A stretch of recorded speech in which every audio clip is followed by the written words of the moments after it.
think you're talking to? 0345 6060 973. You can text 84850. Email nick@lbc.co.uk. And if you're on Twitter, it's at LBC. So we're about to have a hot war. Not a cold war, it's going to be a hot war. And that nice man on the news said that this is not an indication that you need to stock up on canned goods and start building a bomb shelter. So I think that's an indication that you need to start stocking up on canned goods and build us a bomb shelter. I'll bring us into war. I think Russia is going to have to go to DEFCON 1. They're going to have to use the P-tape. Oh, shut up! OK, first off, Gibraltar. Anybody want to talk about Gibraltar? No. Uncle Nigel Farage, absolutely furious. He's beside himself after the evil EU described Gibraltar as a colony of the British Crown. This comes after the island was described as a colony in a footnote in a piece of EU legislation which allowed for Britain's visa-free travel in Europe after Brexit, which was first drafted in November. It's been there since November. Anybody see it? Negative. No, you have to look for it with a microscope to be able to see it. It was excellent, excellent news. Trust Uncle Nige to be able to pull disaster from the jaws of success. I'm a nutcase. The text said Gibraltar is a colony of the British Crown, which is, right, isn't it? Isn't that right? What's the big to-do? The government has since objected to this terminology, and so has Nigel Farage, who was keen to insert himself into the proceeds.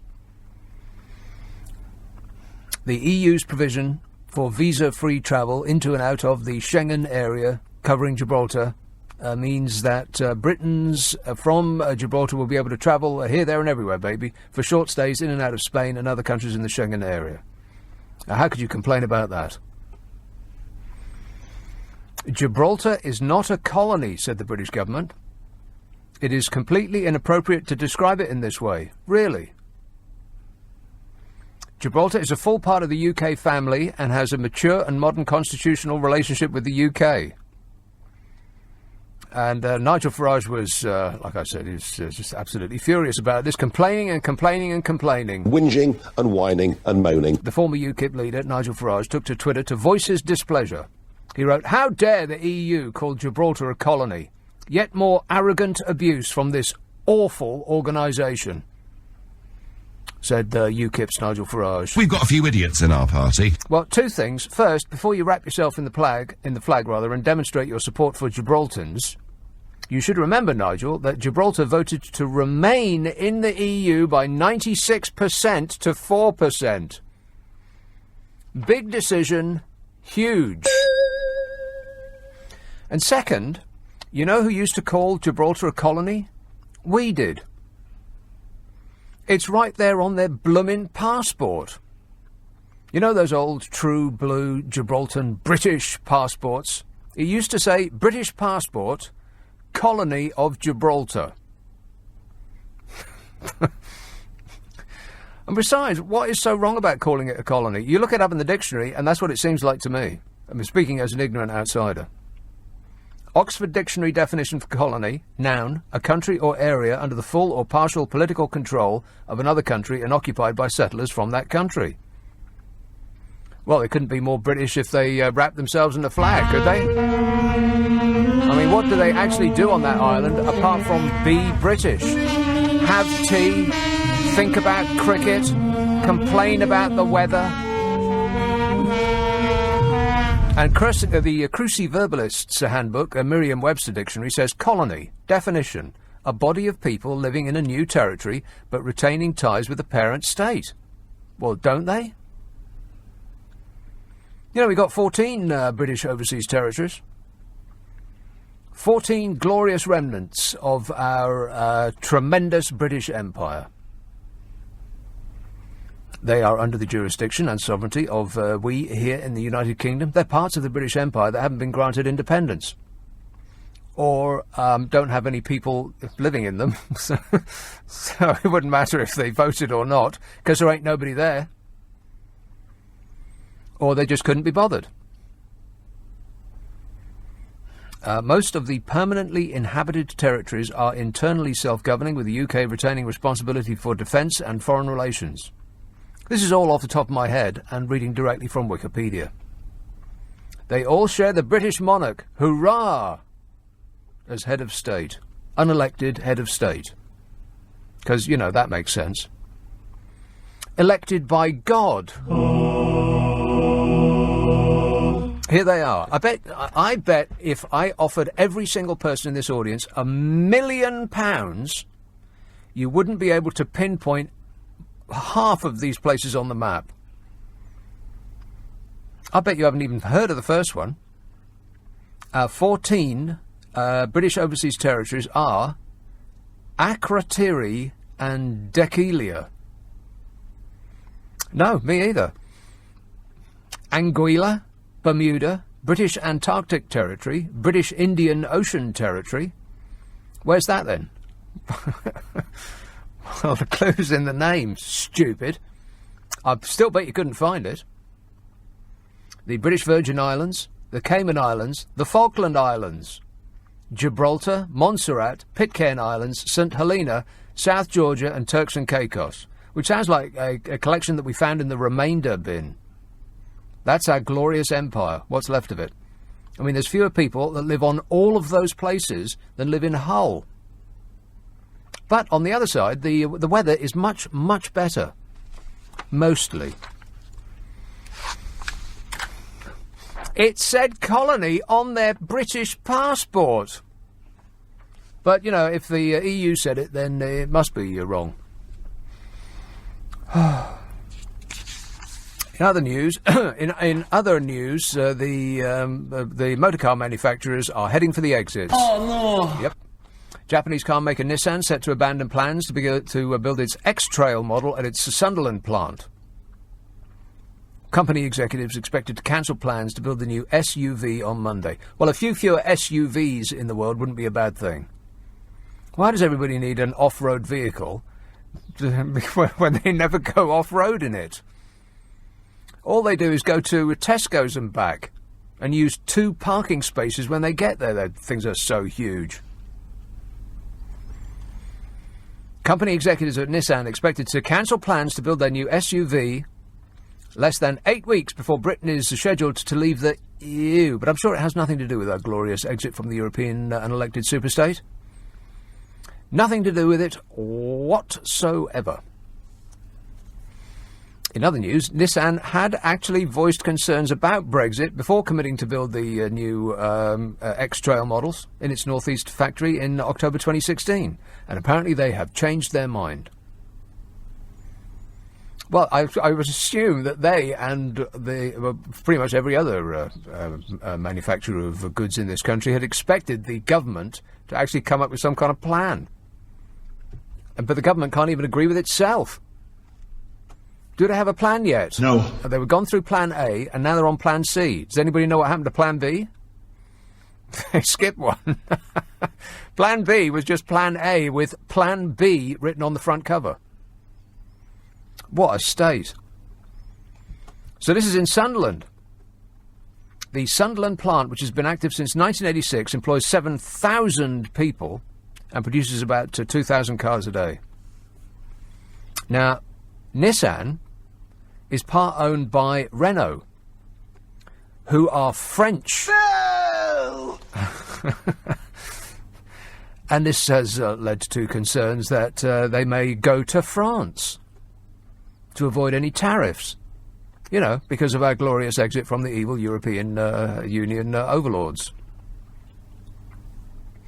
If we leave the single market, then it would be unusual if they actually stayed here. Why don't they just go to France? That would make sense, wouldn't it?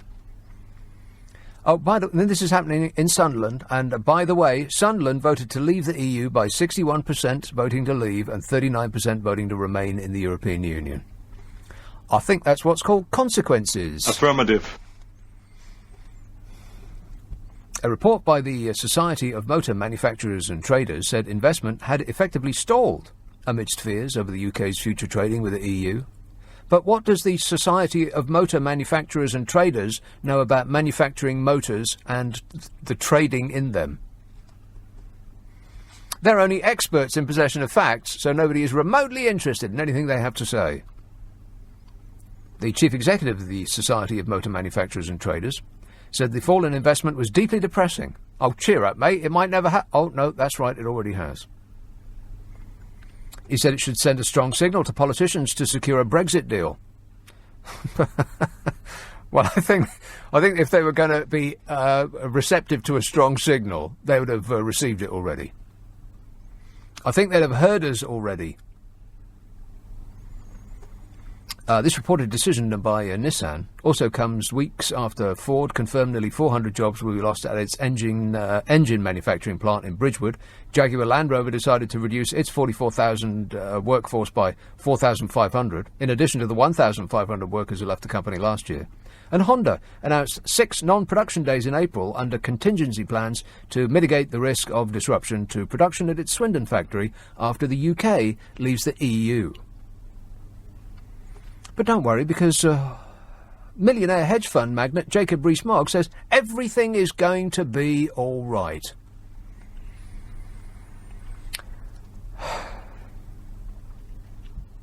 Oh 0345 6060 973. You can text 84850. Email nick@lbc.co.uk. And if you're on Twitter, it's at LBC. I want to talk about parliamentary recess. You know they're going on holiday. It's now absolutely incredible. They were invited politely to cancel their holiday plans, and as with one voice, they said, No. Yeah. No, can't do that. It's not like the country comes first or anything. And I also want to talk about this fellow who gave the delegates in Davos a right good spanking about their attitude to saving the world. They talk a good talk, but they don't walk the good walk. So all that, and if I get around to it, cats apparently will kill you. This is serious news. So I'll get to all that and plenty else besides. 0345 6060 973. Nick Abbott, Friday and Saturday night at 10. LBC. This is LBC. 46 years ago. Hello? Number please. Trying to connect you. Yes, I'm trying to keep you waiting. Yes, sorry to keep you waiting. Bromley. Hello, Michael. Hi, Nick. Thanks for letting us on. Michael. Hello? Yes, Nick? sir. Yeah, I'm just ringing up in regard of Gibraltar, and the guy's stating that they're not really sort of liking it, the EU stating that Gibraltar is part of a British colony. What? I'm ringing up regarding the Gibraltar. Yes. I got that bit. What was the rest of it? Basically, that Nigel Farage and co. Basically, they're not really happy that the EU stating that Gibraltar is part of a British colony. Apparently. Yeah, but I personally think that as a person who is, as I say, patriotic, I'm quite proud of our British colonies, personally. We have a lot of power that our colonies give us worldwide, especially with places like Cayman Islands, British Virgin Islands, Guernsey, Really? Jersey, Power? Gibraltar. Apart from them being tax havens, what power comes with them flying the British flag? Because we have a lot of these as colonies, this gives us a control over the global financial services. That's why the UK's biggest income is financial services. It's not why our biggest income is financial services. It's part of the reason. It is part of the reason. Not really. It is. Well, it is because 40% of the global market share financial services is held by United Kingdom and the British colonies, because when a lot of the money is in Cayman Islands, it goes all the way through London. It does. And I used to work up the city, I did, Nick, and I could basically state that the world has their money in British colonies, and it does run a lot through London. Because they do trust our city, we have a good tax structure, and we have a very, very good justice system. Right, so what you're saying is that we wash the stolen funds for the international criminal super rich. Well, no, it's not just stolen. It's pension funds, it's European funds, it's big companies. Apple is based in Jersey, its headquarters. And we have 93% of the world's hedge funds is based in Cayman Islands. Well, what good is it? What good is it doing us, Michael? All those riches just sit on computer screens in empty offices, in empty office blocks, where hundreds of thousands of companies who manages this money? also have their businesses. Yes, but who manages money and who banks this money? It's British banks, and it's a lot of UK financial services. Lloyd's of London, Gibraltar holds a lot of UK betting companies because they have the valuable and the advantage of what Gibraltar offers them. It's not just banking, it is many other sectors. Insurance is a big sector as well. So what this does, Nick, is because all of this runs from London, if you want to put your money in Cayman Islands and you want to go invest into America, you'll go possibly, if you're from Asia or you're from India... You're defending the indefensible. Michael, you're defending the indefensible. I mean, you might as well say that we hijack people on the high seas and take all their money. Well, no. Essentially, that is exactly what you're doing. By running tax havens, that is precisely what we're doing. Well, where else would it go? It's given us 60% of our income. If you take that away from us, if we were to lose that tomorrow, Nick, we would lose a large part of our economy because the trickle-down economics... Oh, please, there's no such thing as trickle-down economics. What are you talking about? Well, look at all the people in London and their income. And if you go to the Canary Wharf, I know it doesn't trickle down to the rest of the UK. Exactly. Well, so what do you mean by trickle down? That comes down to the government, that does. When the government have paid 1.6 trillion in failed investments in the past 10 years, that's because there's a lot of money that's going out. Like, housing market, that is one socialist industry in the UK. A lot of it comes from the government and goes into shareholders' pocket. It does. So a lot of this money does trickle down, but the government... Again, there's no such thing as trickle-down economics. Well, let's say, for example, a millionaire comes over here, spends £1 million on a business. Where does that money go? Where does that money trickle down into, Nick? Employers, tax, distribution, services. This all goes into the system and into people. This is economics, Nick. This is. No, and this is fantasy. Allowing the super rich to get away without paying taxes in the expectation that some of that fortune is going to trickle down over our expectant upturned faces is fantasy land. There's nowhere on earth has that ever happened. Well, how comes? Do you reckon that 60% of the UK's financial services, part of our GDP, all comes from the United Kingdom, Nick? No. Look at the London Clearing House. We clear more euros than Europe does itself. We raise 60%, London raises 60% of all investments into Europe because people want the tax advantage of London, the justice system of London, the stock exchange, the Barclays Bank... Yeah, none of which they're actually paying for. When you avoid paying tax, you are basically riding on the backs of those poor dopes of us, and I assume you are one of them, who actually do pay tax. Yes. Well, we can't really say that they don't really pay tax. Yeah, you can. You actually can say that. If you, as a corporation, you're making billions. If you, as a corporation, you're making billions and billions and billions of pounds, and yet your tax bill is zero. In fact, it's worse than that. We owe them money, as is the case with a lot of these IT companies. Then how is that not riding on the back of the poor, penurious public that actually do pay taxes? Well, regarding the UK, yes, I understand that there is a sort of bad tax structure, but what they must do with the UK is that if you compare that to the world, we are very low in comparative to tax. And what it does to the UK... Back up, what did you say? Wait, what? If you could pay that to the world... the UK tax system, it is very low comparative to the world. It is corporate tax. A lot of schemes do... What do you mean it's very low? Well, why do people put their money in the UK, for example, and invest into Europe? Because they got a better tax system. They got and they got the guarantee... Well, when you say better, you mean they're more able to get away without paying their tax. Which does no favours for us at all. Again, you're defending the indefensible.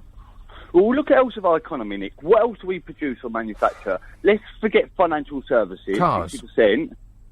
Cars. Okay, why are car companies here? Why are car companies here? Tax? And a single market and other reasons. Yeah, other reasons. Yeah, okay, so then what else other than cars? What else do we produce? What do we manufacture? I love my country, Nick, but we don't produce or manufacture nothing no more. Yes, we do. What? What do we produce or manufacture? I just said cars. We produce weapons. We produce Okay, airplane what British car parts. We companies- produce machinery and all sorts of things we export. Yeah, but that's based on other companies coming here. Is that correct? Well, so's our financial services. Yes, exactly. Same thing, and that's why, because they It's go... not well, the same. no, It's not we've the got same UK. thing. Manufacturers actually make something. Financial corporations just move numbers around on a screen. Yes, They make service, nothing. but as a country, we don't produce or manufacture nothing no more. Yeah, stop Because saying that. Yes, we do. I refer you to the answer I gave some moments ago. Struth, you're all over the shop, Michael. You used to work in the city. In what capacity? I hesitate to ask. Car park attendant. You weren't in charge with in charge of anybody's money, were you, Michael? Well, as I must say, I was a prop trader, so not really anyone's, more the institute that I work for. But Right, okay, so you're just moving numbers around on a screen. The financial finagling racket. You know, when people start defending tax havens, it just really rubs me up the wrong way. That's what's wrong with the world, and we are preeminent in that. You cannot defend it. And I know that people will be ready to pick the phone up and call me to say that this is the politics of envy. Useful idiots, I think Stalin called them. And there was a column about this in The Guardian. I was going to mention this yesterday. It was a fellow called Gary Young. And a lot of people were exercised about this. And it was as though he had ticked off the Guardian readers, essentially, the liberal intelligentsia, and had schooled them as to why a large part of the country are voted for Brexit, essentially. So I'll get to that in a minute. This text says the swivel-eyed nationalists went up their own colony. Listers with material. Nick says, I was deeply disturbed to hear you say that Uncle Nigel was beside himself. Would that mean there's two Nigel Farages? Nobody really wants that, says Nick. You may think that, Nick. I couldn't possibly comment. Ahmed says, I'm a junior doctor who went to the GMC conference in Liverpool about a year ago, and there was an AI GP on show there that could search through 5,000 pages of medical data in 2 seconds to give you a diagnosis. Even after 5 years of medical school and 1 year of internship, I'm beginning to think that even I'm not safe. You're not safe. You're about to be overtaken by a robot. Affirmative. Hey, did you see that they have invented a robot that isn't... This is alarming. I mean, I've seen this film, and I know how it ends. A robot that can become self-aware. As in, self-aware. And I think about 2 hours after it becomes self-aware, that's it for planet Earth. Oh, spoiler alert. 0345 6060 973. Text 84850. Email nick@lbc.co.uk. And if you're on Twitter, it's @LBC. I want to talk about taxing the rich. And I want to talk about this fellow who gave the delegates at Davos a right good whipping. And plenty else besides. Friday and Saturday night at 10, Nick Abbot, LBC. It's 10:30, the news headlines with Zora Sullivan. The UK could see the lowest temperatures of the year. 850. What number are you calling from? 0345 6060 973. Georgia says, this reminds me of when they changed the name of the War Office to Defence. It was a rebranding exercise. The overseas territories are still colonies, despite the new name. Let's call a spade and tell Farage not to get his red, white and blue white fronts in a twist. Well, it's funny you should say that, because the last time I saw him, he was wearing Union flag socks. I'm not making that up. That was actually true.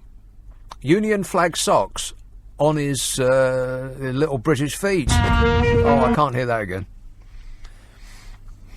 That has to be the worst. I mean, can you think of a worse national anthem than this thing? I mean, it's just such a chronic dirge. Poor Her Majesty, she's got to listen to that every time she steps out of a car. Plus, the lyrics are terrible. I mean, for our national anthem, the only lyrics in that entire song, if you look at all the verses, apart from a little unpleasantness about Scotland, it's all about us. It's all about her or her descendants, her random descendants. It's about us giving her our best stuff, like she needs it. Anyway, this Dutch historian rippled some, caused some ripples at Davos. He just basically blurted it out like it is. He called out billionaires there who preach about philanthropy but avoid paying their bloomin' taxes. Rutger Bregman was speaking on a panel at the World Economic Forum in Davos, where the world's richest and most influential people convene every January to discuss improving the state of the world.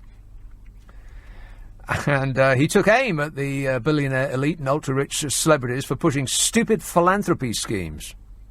All they really need to do to solve inequality, he said, is simply pay your bloomin' taxes. Completely correct in every respect. Philanthropy. See, for you and me, if we flick 10 pence at a tramp, we call it charity.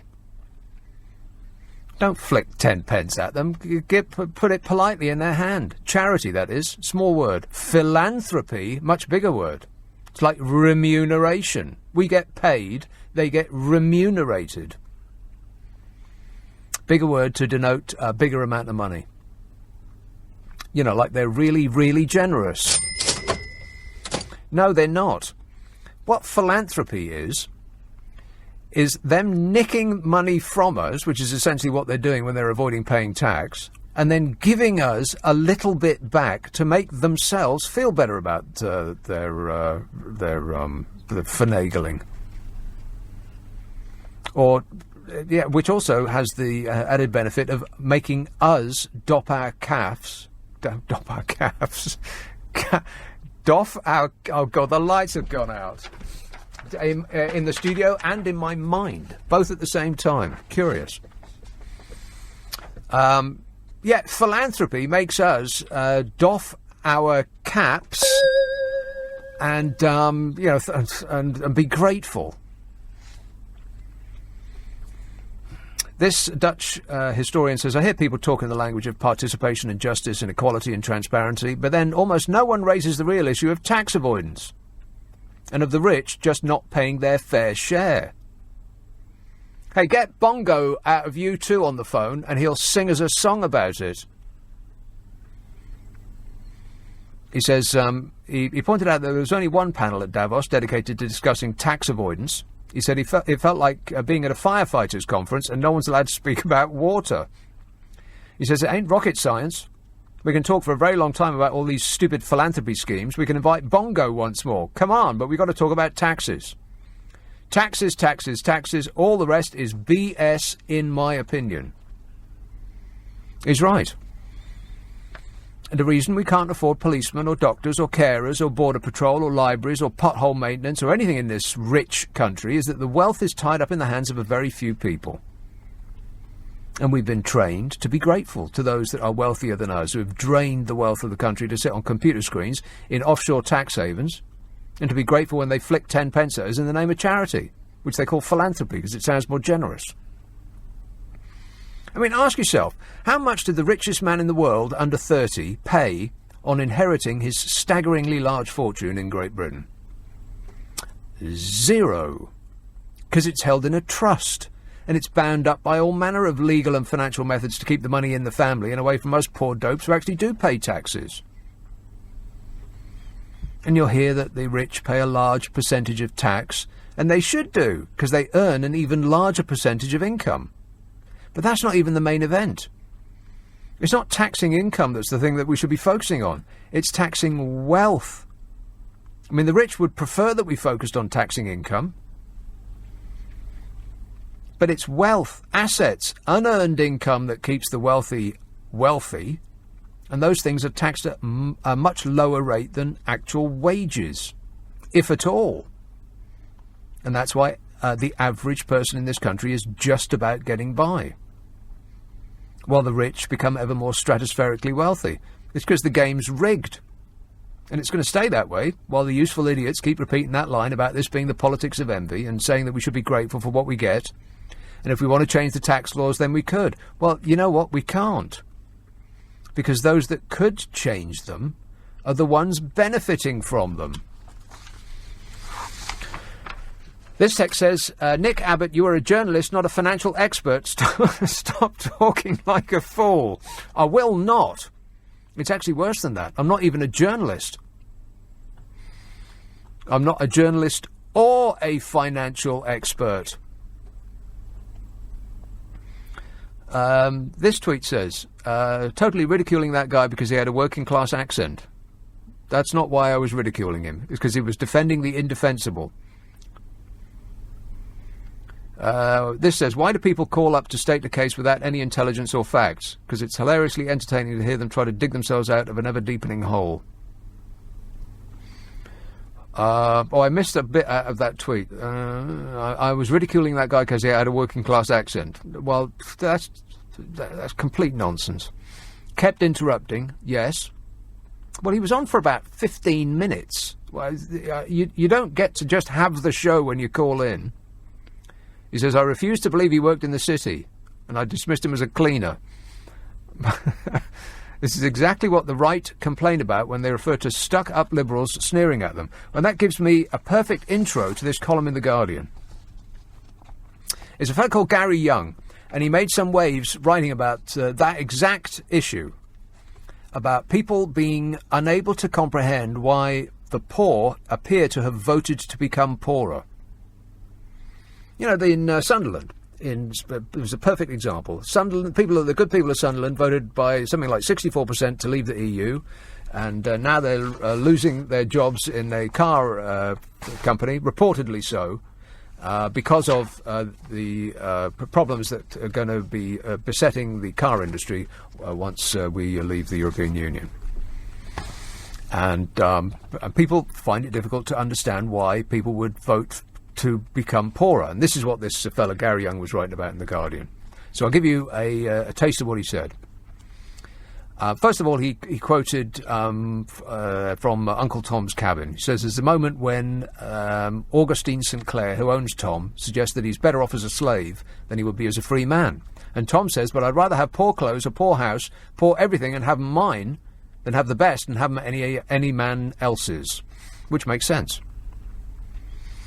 And from that, Gary Young writes, it's long been a challenge, particularly for those who are comfortable, to understand why anybody who is struggling would choose to be worse off. And the assumption that he's making is that people voted for Brexit, choosing to be worse off, but to have, to take back control. That old line. He says the assumption is that they must be misinformed, ill-informed, uninformed, stupid, naive, or cruelly misled. He says whether they be poor Americans demonstrating against healthcare provision that they don't have, or direct beneficiaries of the European Union voting to leave the EU, those who act against their material interests invite a mixture of befuddlement and derision. He says since becoming poorer is not a course of action any poor person would consciously take, goes the argument, they are clearly not acting rationally.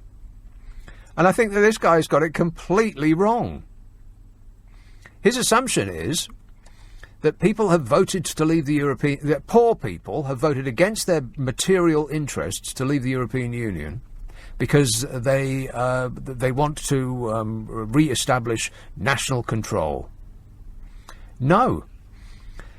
What I think he fails to understand is that the poor did not vote to be poorer. They voted to be better off, because that's what they were told.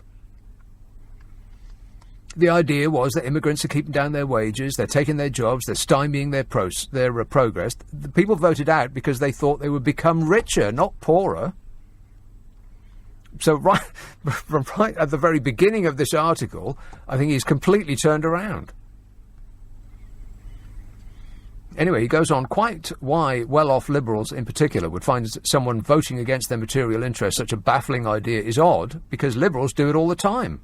whether they vote Labour or for any party that plans to raise taxes on the wealthy and redistribute income, they vote to make themselves worse off materially. And that's not true either. Because those who are comfortable and vote for a party that would redistribute income aren't voting to get poorer, they're voting to get happier.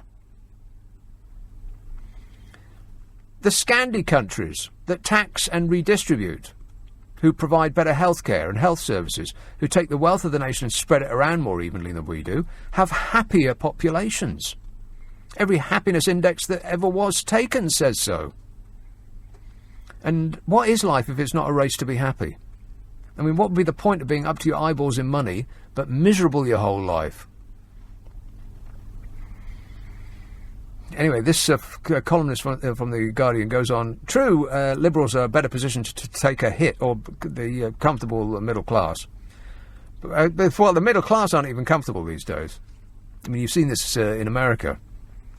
Middle-class people with good government jobs don't have the ability financially to go one paycheck without having to go to a food bank. That's how comfortable the middle class are. And that is a direct result of the money being drained out of this country by companies like the IT companies out of Silicon Valley that do not pay their taxes. And they do so, going back to the first caller that I had, with the conniving of this country. And those crown dependencies that have the British flag flying over their empty office buildings that suspiciously contain tens of thousands of companies, all based there for tax reasons, so they don't have to pay any. And we're up to our eyeballs in guilt about that. How anybody can defend that is just beyond me. But anyway. Anyway, he said, true, they're better positioned to take a hit than those at the other end of the income scale, but there's more to it than that. They do so, for the most part, Liberals, the so-called comfortable middle class, because when it comes to politics, they don't just vote for their own financial well-being. They're thinking about the kind of country and world they want to live in, and the values that they hold dear. The notion that working-class voters approach politics differently is extremely patronising, and that's right. Both groups, everybody votes for their own self-interest. Remainers voted that way because they believed we were better off in a big group of countries with all that power and opportunity that comes with that, and to maintain the wealth of the nation. Leavers voted that way primarily because of immigration. Every exit poll said so. They were acting in their own self-interest too. I mean, apart from the not liking foreigners part, there was the notion that immigrants are dragging down their prospects. Therefore, fewer immigrants, more money for them. He says, when you start from the premise that those who disagree with you are acting illogically or are too unsophisticated to understand their own interests, no meaningful political engagement is possible. He says, this has become a particular challenge when it comes to Brexit, where the two things we know are that poor people will be the most adversely affected by Britain leaving the EU, particularly if there's no deal, and that the poorer you are, the more likely you were to have voted for it. He says, with some notable exceptions, Remain advocates have responded to this apparent conundrum by forsaking respectful engagement in favour of a combination of face-palming at the stupidity of lemmings going for a leap and promising Armageddon when they land. This didn't work in the run-up to the referendum, and it's not working now. Well, you know what, it's hard to call someone ill-informed, or rather it's hard not to call someone ill-informed if they actually are ill-informed. I mean, should we respect everyone's opinion when it comes to health, for instance, or cars? I mean, if somebody arrives at a doctor's with a condition, should we leave it to the elites with actual knowledge, doctors? Or should the belief of the patient be more important, even if they think that prayer and leeches are the answer? I mean, would it be sneeringly condescending to attach more weight to the opinion of experts or to the ignorant person with the problem? Anyway, there's a bit more about this. I want to pick it apart. Itching to do so. But I've got to take a break. 0345 6060 973. Friday and Saturday night at 10. Nick Abbot, LBC. Nick Ferrari at breakfast. Week from 3. Do you mind if I say a few words? Thank you. Yeah, I just want to get through this article. This was in The Guardian a couple of days ago, and it was the subject of much discussion. People felt that they had been put in the corner. Gary Young of The Guardian. Now, he's talking about at the point at which I left it, he was talking about people predicting economic harm. And those predictions of economic harm aren't working on Leavers because Leave voters don't believe the hype, he says. He says a recent poll showed a significant majority of them believed Brexit posed a less serious crisis than either the financial crash or the miners' strike. In other words, it's not that they don't understand things could get worse, they just feel that they've been through the worst, says this guy. But that's exactly what that means. They don't understand. I mean, to boldly say that Brexit's not going to be as bad as the financial crash or the miners' strike, exactly what are they basing that on? On all the research and the reading they've done? No, it's because they saw a video on their Facebook feed, or they heard of the millionaire Jacob Rees-Mogg or the millionaire Boris Johnson or some Russian internet troll say that. And because they want to believe that they were right to vote out, they've invested in the story that nothing bad could happen. It's a wish. They got no information that tells them that's true. It's just fantasy. It's like faith. Leave's become a cult. This columnist said, polling by the Centre for Social Investigation revealed that Remain voters significantly underestimated the importance that Leave voters attached to sovereignty. The UK making its own rules came a close second to immigration. He said embodied in that preoccupation with sovereignty was a notion of what this country has become and might be. A story many British and particularly English people tell themselves about a once independent and impregnable, distinct Ireland that's lost its autonomy to a faceless pottage of bureaucrats and is now presented with a chance to break free. He says, I think that story is deeply flawed. It's mythical about the past. Those who evoke wars conveniently forget that they couldn't have been won without allies. You know, all that stuff about we stood alone. He says those who evoke empire conveniently forget that it couldn't have been maintained without brutality. It's obtuse about the present. Countries evolve, borders shift, identities develop.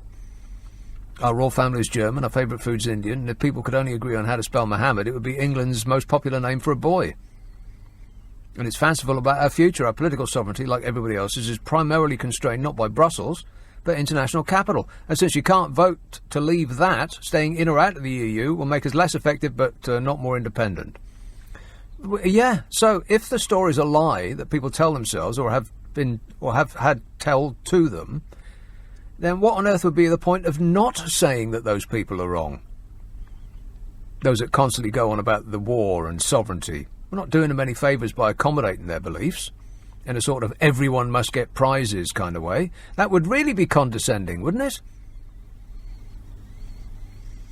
He says, we are not who we were and nor should we seek to be.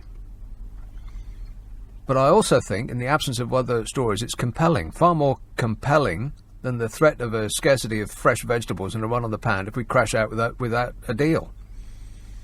Compelling, though, that compelling enough that some would suffer to see it through. Our challenge is not to mock, but to tell a better story. Yeah, well, you know, one that includes them, has the future of all of us, and ultimately turns them and us into we. Yeah, well, good luck with that. And I do object to the notion that simply because somebody believes something to be true, then we should accord them the greatest respect for their view. I mean, that way leads to the Dark Ages.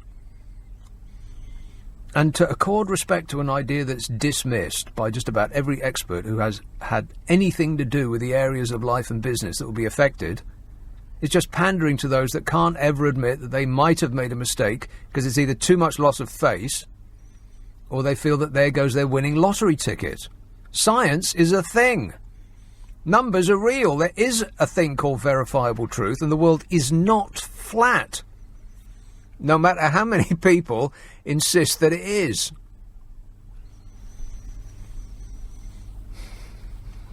And one of the comments on that story in The Guardian was this.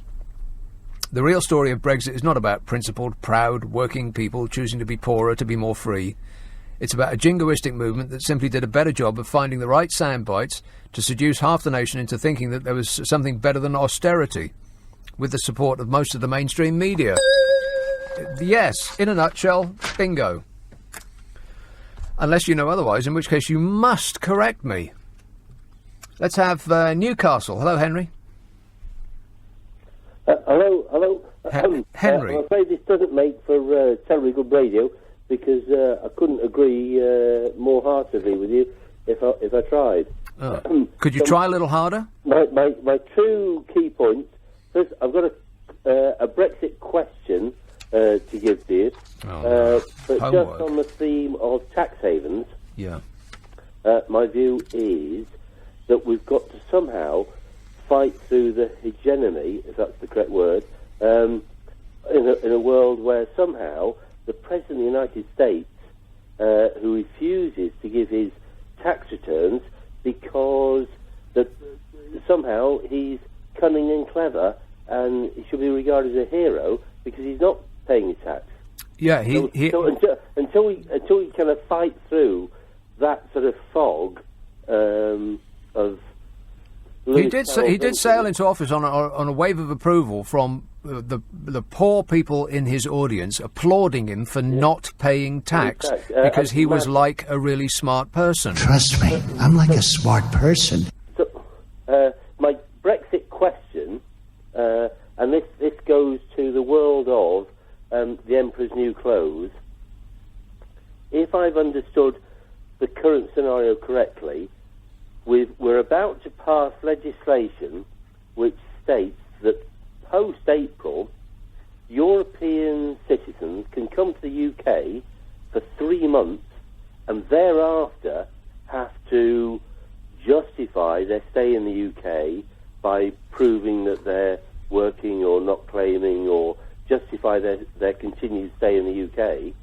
But they've got to justify it to an immigration service that we've currently admitted can't cope with the current levels of immigration. Well, that's because a lot of that office and all of the others that we rely on has been thinned out by 10 years of austerity, which actually hasn't got us anywhere. Yeah, so that if we have 25,000 less police officers with 20,000 less prison officers, somehow we're going to be surprised that the prisons are violent and that crime's gone through the roof. And people don't connect the two. It's as though the income tax or the tax on wealth that we bring into this country is not connected with what the government spends the tax on. People still defend making this country a tax haven, and all of the shenanigans that go on in the City of London to hide the tax of the international, or the wealth of the international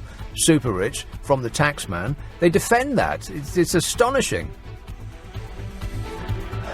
And they've not. And then, in the same breath, they'll complain that they can't see their GP. There's no police on the streets. There are no carers to take care of their aged relatives, as though the two things aren't connected.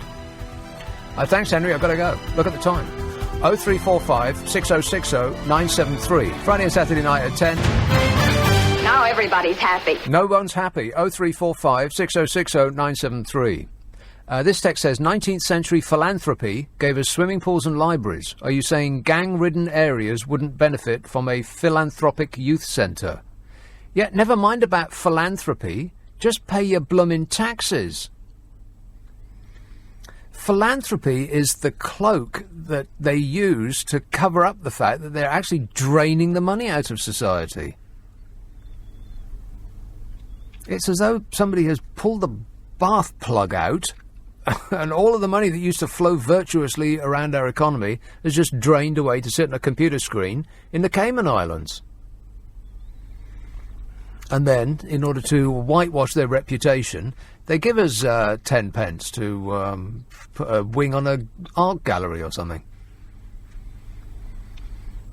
Cap doffing. We've been so trained like lapdogs. Paul says, how can the anthem be about the British royalty when it hasn't contained a drop of British blood for over 1,000 years? Nitpicker. Mike says the French national anthem is undoubtedly the best. Dirge, it is not. I think ours is absolutely the worst. I mean, when you watch the Olympics, for instance, when you hear a lot of national anthems, they're usually quite stirring. Make you sit bolt upright. But ours, you just, oh, God, it's just so painful. I do actually feel a little bit sorry for the Queen, who has to hear it so very often. Julian says, why can you talk about our unelected head of state, but you won't tell your listeners about the 5 unelected heads of state of the evil EU? Oh, for crying out loud. I can't. I mean, I could, if you want. Well, when you say unelected, do you mean they're not directly elected by us, the people? Is that what you mean? Like their chief negotiator, for instance, is not directly elected by the people. Oh, the LBC to tell us, and etc. and so on. Well, are any of our trade negotiators elected directly by the people? No. Not everybody that works for us in this country is directly elected by the people. I mean, we directly elect people that then choose others that work, that make the government to go round. You can't directly elect everybody. I mean, people can barely be bothered to go out and put their cross in a box for a general election. Let's have Swiss Cottage. Hello, Eamon. Hello, mate. How are you, Nick? I agree with you. It's the first time I agree with you on anything for months. Wow. I really like you, but I'm not wow, but I've wrote it out sort of thing, man. I agree with a lot of things you say. Brexit sort of split us a little bit, but we haven't fallen out, I hope. Okay. Hello? Well, I hope tax not. Evasion, Yes. This tax thing has been a bugbear of mine for 20 years. It's just disgraceful attitude, and I think it's come under a Labour government. What one start that's really ruined the whole economy. The idea of giving tax credits to people, right? It's just a thing that you can give employers so they don't pay proper wages. That's one side of it. Yes, that is a problem. Mm-hmm. I mean, you can look at all these companies. Like I don't know if I'm allowed to mention names. So I won't. No, don't. You can look at supermarkets, right? That are based in this country, and then you can look at foreign companies that come in and they're paying better wages by about £2 an hour in London. Now that's just, and I don't know how they're doing it. They might have less staff in the shop. The other firms might say something, but they're the best paid people in London now in supermarkets and not British supermarkets. So where's all that money going? Now the other side of it is all these people that are apparently offshore, all these coffee shops, all these people like that. Yes. Chains of chains and chains. Now my attitude, if you can't make a living, right, with all these chains, right, yeah, and you're not making enough to pay tax, right, I'm sorry, but you can't. You just can't exist here. It's the other way round, Eamon. They're making so much that they can afford not to pay tax because they can afford the genius accountants and lawyers in order to make their affairs invisible.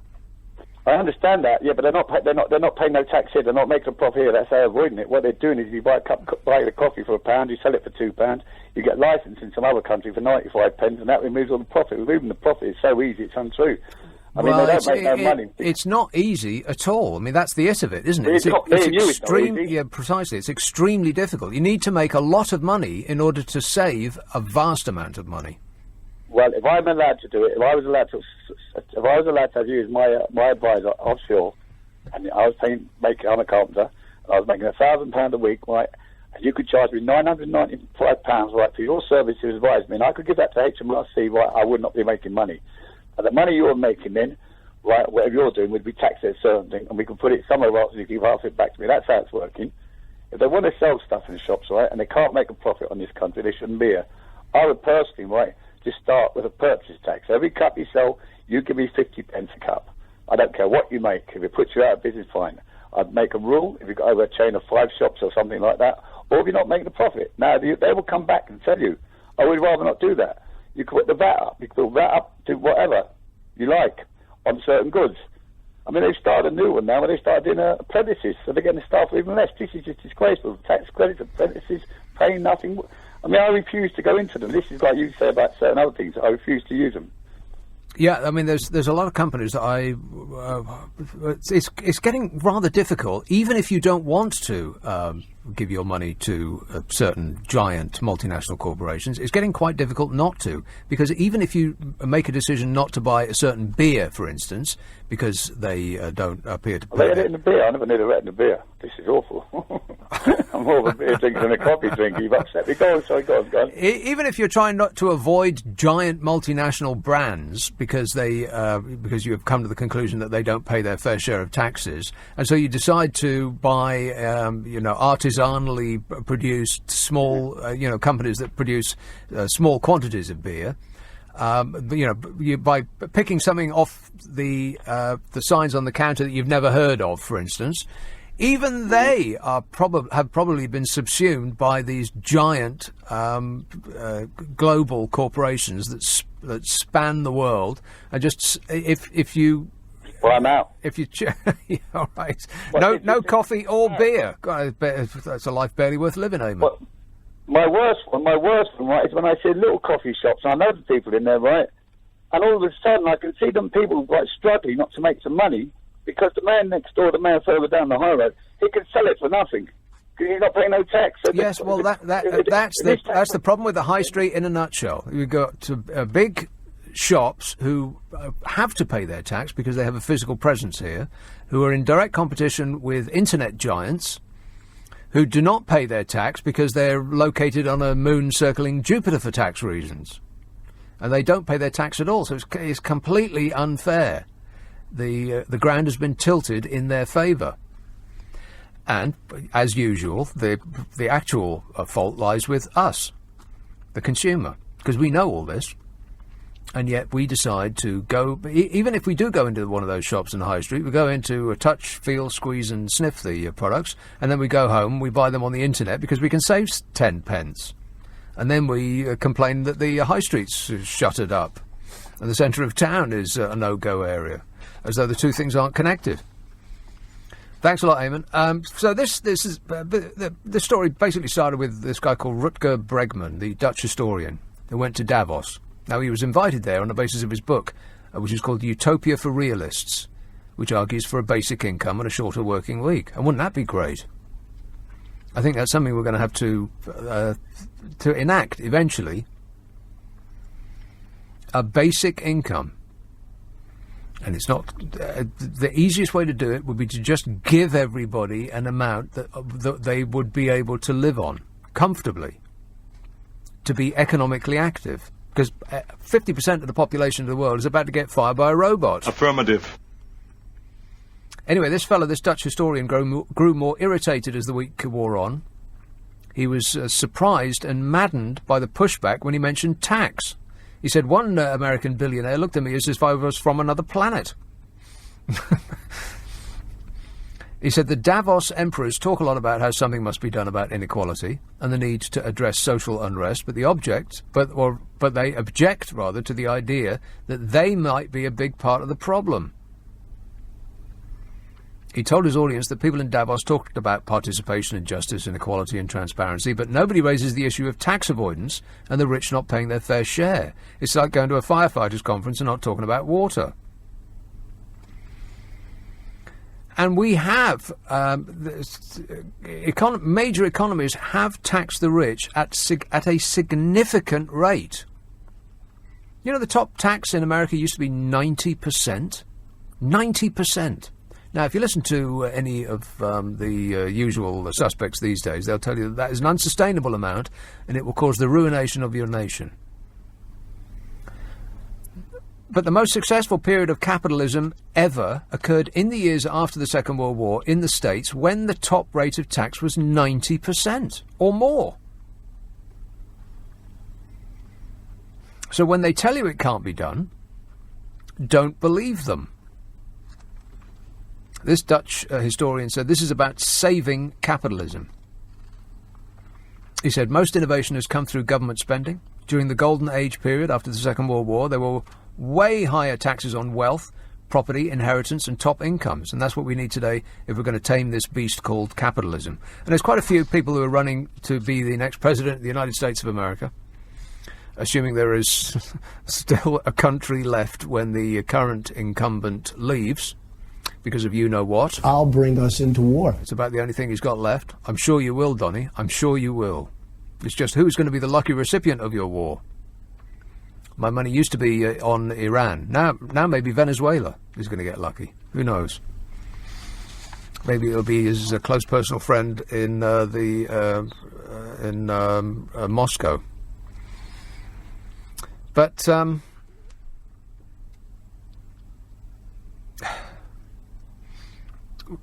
and it's not income that's the problem.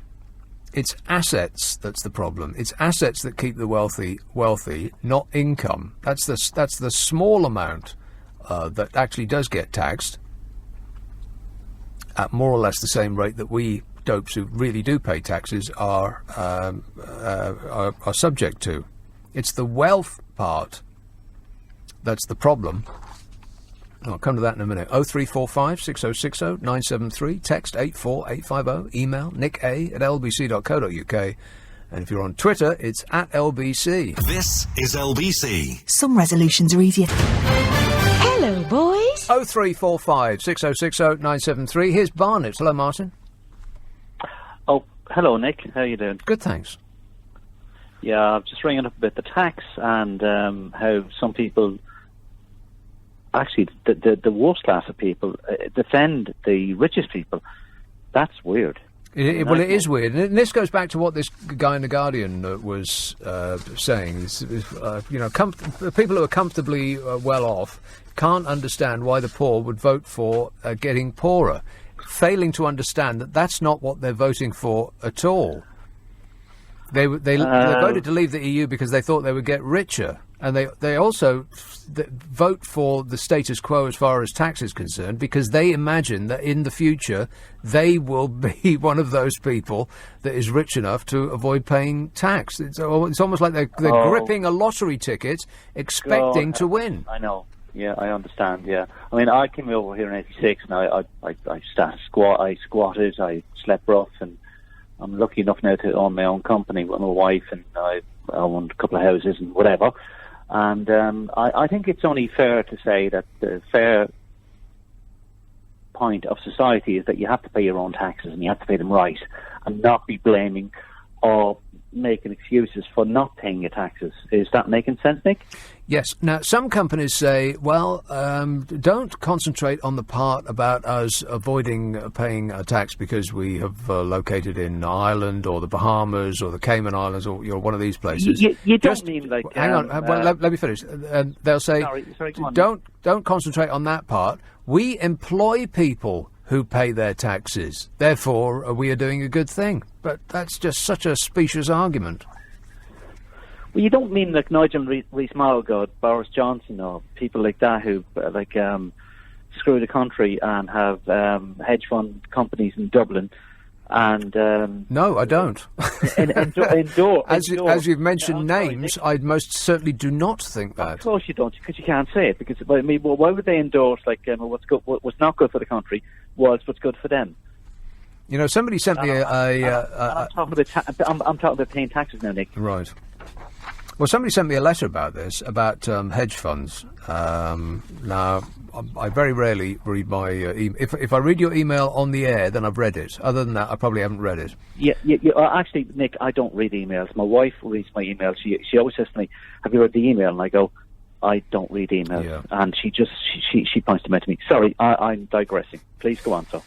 It says, on December the 5th, Max Hastings, writing in the Times, noted that hedge funds contributed millions of pounds to the 2016 Brexit campaign. Hedge funds are not altruistic organisations. They are strictly about making money. He says, clearly they foresaw that after Brexit the pound will fall, and if it's a no-deal Brexit, it's liable to fall to parity with the US dollar. Well, we'll find out, I suppose. He says, by selling short, hedge funds clearly expect to make a huge financial killing. It must be asked and answered, is the judgment of those members of Parliament who are involved in hedge fund investment being swayed by prioritising their own financial futures over the needs of the nation? The country should be told which of the Brexiteers and their spouses are invested in hedge funds and similar financial concerns. It's possible that the country's future hangs in the balance. Members must now be made to declare their financial interests, and I couldn't agree more. Well, I think Max Hastings is a wonderful historian, but a very bad economist. I kind of agree and don't agree with that comment you made. Well, that wasn't Max Hastings making those comments. The Max Hastings' comment was limited to the part right at the beginning. He noted that hedge funds had contributed money to the Brexit campaign. That's the part about Max Hastings. The rest of it was a fellow called David Lee who wrote to me. Okay, and how do you feel about hedge funds? Do you think they've contributed to the economy or taken out of the economy, or do you think they've corrupted the country with regard to the Brexit vote? I mean, what do you think, Nick? But the latter, if people are actively working towards the country leaving the European Union, such that they're trying to engineer the collapse of our economies so that they can benefit by shorting the pound. Then of course they are doing us a disservice. Which you can't say. Huh? Yeah, which you can't say. Like Jacob Rees-Mogg, which you can't say. Well, he will short the pound. I don't know what Jacob Rees-Mogg is or is not doing. I don't think he has. I don't think his hand is on the tiller as far as that's concerned. Make a fortune of an economic crisis. His name was William Rees-Mogg, which I grew up in my day when I came over here in '96, and he wrote for the. I think he wrote for some rag called the Express or something. I've forgotten, but he was very anti everything. He was very racist, and I can see where his son gets it from. I don't know. You seem to be throwing around a lot of accusations. I don't know anything about that, Martin, but I'll reserve my judgment. But anyway, thanks a lot. 0345 6060 973. This text says, the national anthem has been played every day since forever, and it's never made the charts. Can the Queen not afford decent record pluggers? Are there even such a thing as a record plugger anymore? There used to be. I used to go home, I used to play sort of ersatz rock music. Rock and roll! At another place. And I used to go home with bags of CDs. I mean, just loads of them, such that my flat would be just full of CDs of artists that I'd never heard of, that had one CD out, and then that was it, forever. Never to be heard of again. I just ended up selling them. Because it was either sell them, which seemed more virtuous than just throwing them away and adding to the plastic mountain. Oh, by the way, there was an awful story, not that anybody really cares, but there's an awful story about something like 50% of the dolphins that die have got a stomach full of plastic. Dolphins! And that's because of us as well, but nobody is really that bothered, so forget it. Just forget I said anything. Steve says, you said about the national anthem, Billy Connolly once did a sketch where he said we ought to have the Archers theme tune as our anthem. You ought to sell copies of your drunken anthem for charity. It would make a fortune. Why, if only. That's a lot better than this, isn't it? I mean, this just makes you want to put your fingers in your ears and run away, don't it? What must the Queen think? Every time she steps out of a door, it's this. Oh. The Archers would be a lot better. I like the sound of that. Johnny says, you're 100% right about the national anthem. It is by far the most dreary and soul-destroying anthem of them all. I feel a little miserable just thinking about it. Tar, he says. You're welcome. Let's have West Hampstead. Hello, Mark. Stop knocking my nationality again. You're constantly doing this. Right, let me give you two examples of the economic study, right, for us to argue about. The fishing industry only made $980 million last year, yeah. And it paid less than £23 million in tax, $170 million profit from all the trawlers, etc. The banking industry, the five top banks... Why are you comparing the fishing industry to the banking industry? I'm just giving you two examples, and we have to argue after I give you them what is best for this country.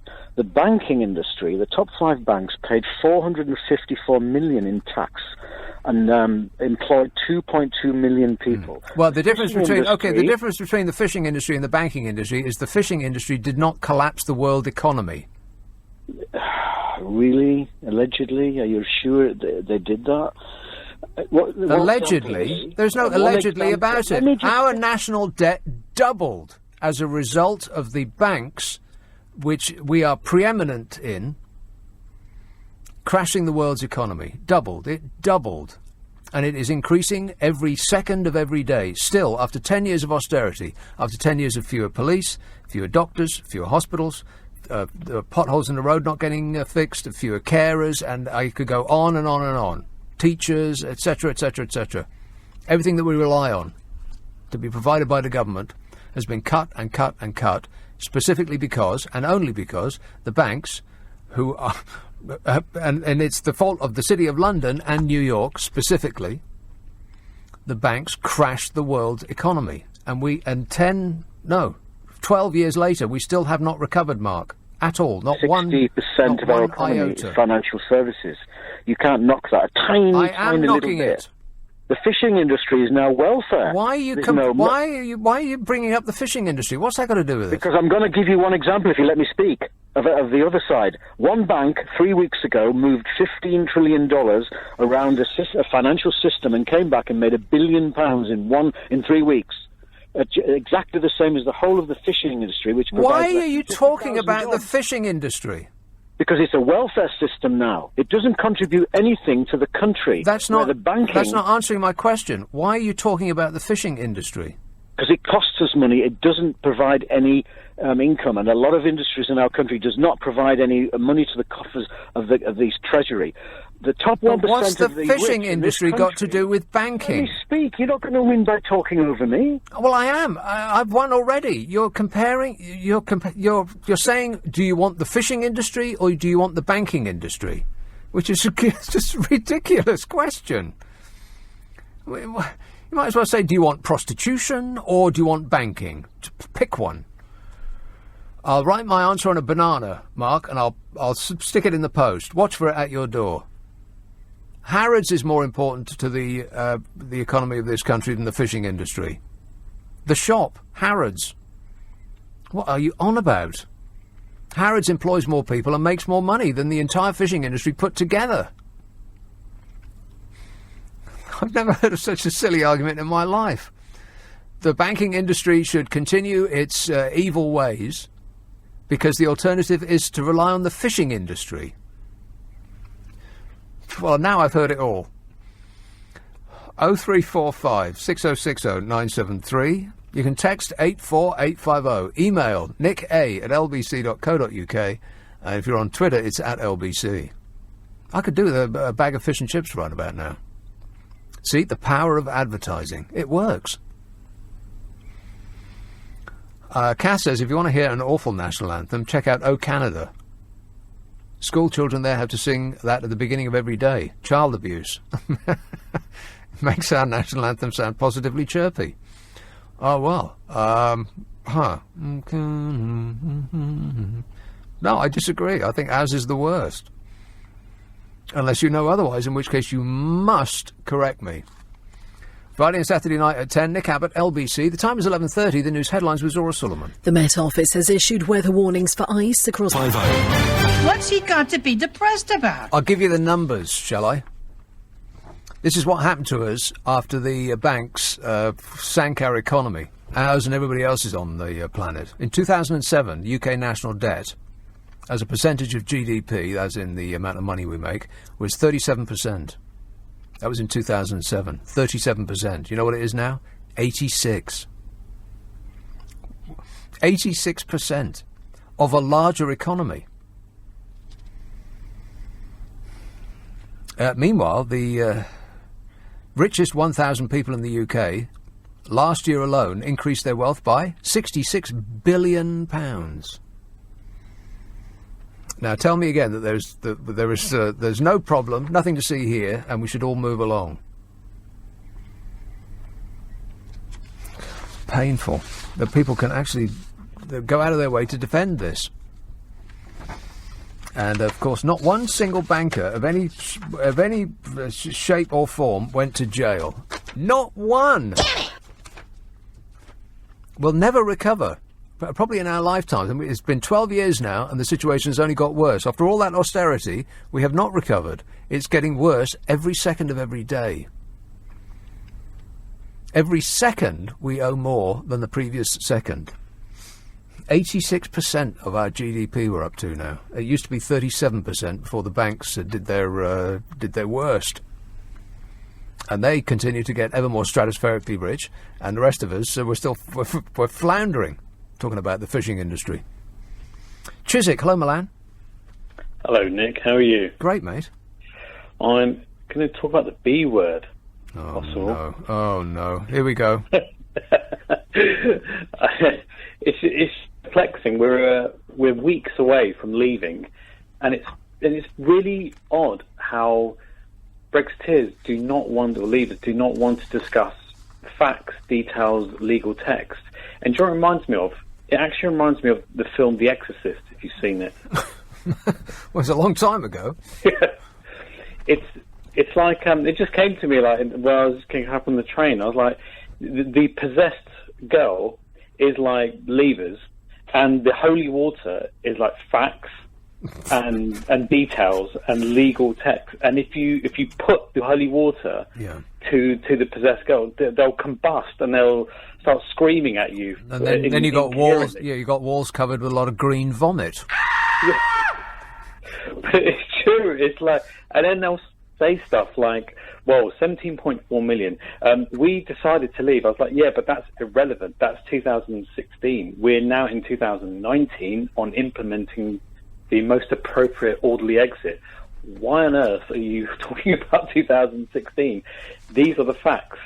And then all of a sudden the possession grows again. Well, I mean, and this is the reason why this guy in The Guardian, this Gary, whatever it is, Gary Young, this is why his column got such a lot of traction in the mainstream media, is because he was saying that it has nothing to do with the poor and the dispossessed actually voted to get poorer just to get a sense of that they were architects of their own destiny.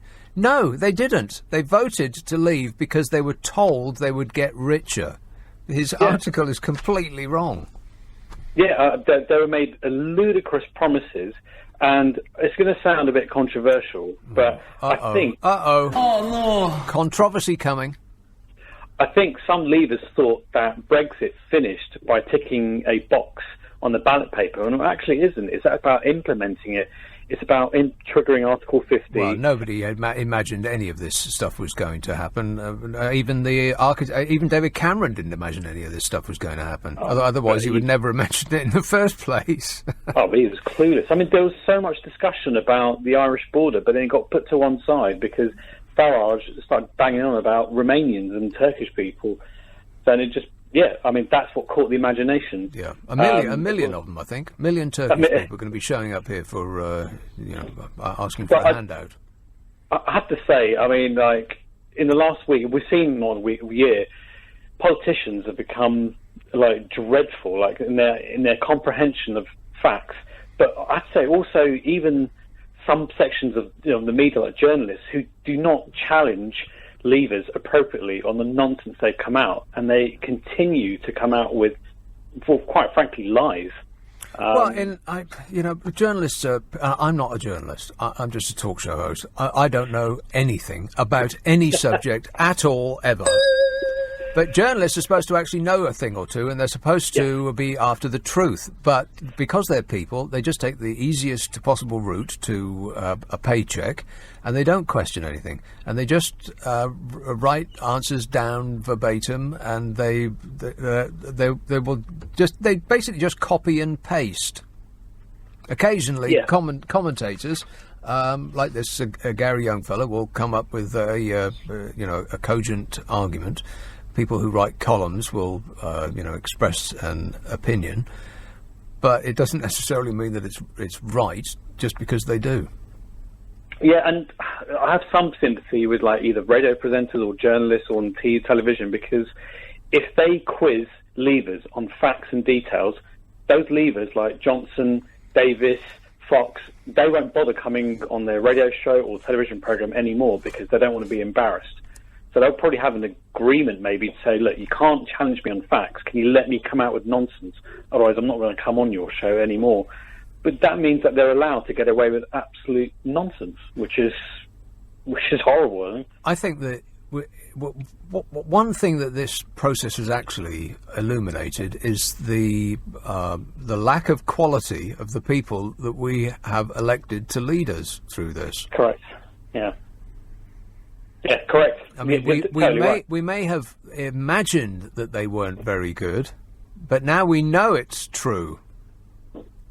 Yeah, and especially they come out with all sorts of claims and statements, and actually when you put it to task, it's actually embarrassing. But then again, what choice do we have? I mean, to get rid of them, we have to wait another few years. Yeah, but who are we going to replace them with? And how are we going to check their credentials before we do that? I mean, I'm sure they're not all bad. I'm sure that there are some excellent parliamentarians who are working in the best interest of the country. But who they might be, I can't think off the top of my head. Yeah, I mean, then you have really embarrassing ones like Francois, who went on a rant about World War II and then ripped up a document to say he's not going to be bullied by the Germans. Yeah. And you're like, oh, what are you doing? I know, my toes were curling with embarrassment when he did that. I think you do realise this is televised and the EU will see that, and we're still in negotiations. If people can see you on television, did you know that? Exactly. The same with Jacob Rees-Mogg. He'll come on as... I mean, God, he even put me on mute on his show, which was... he didn't want to debate facts. So, I mean...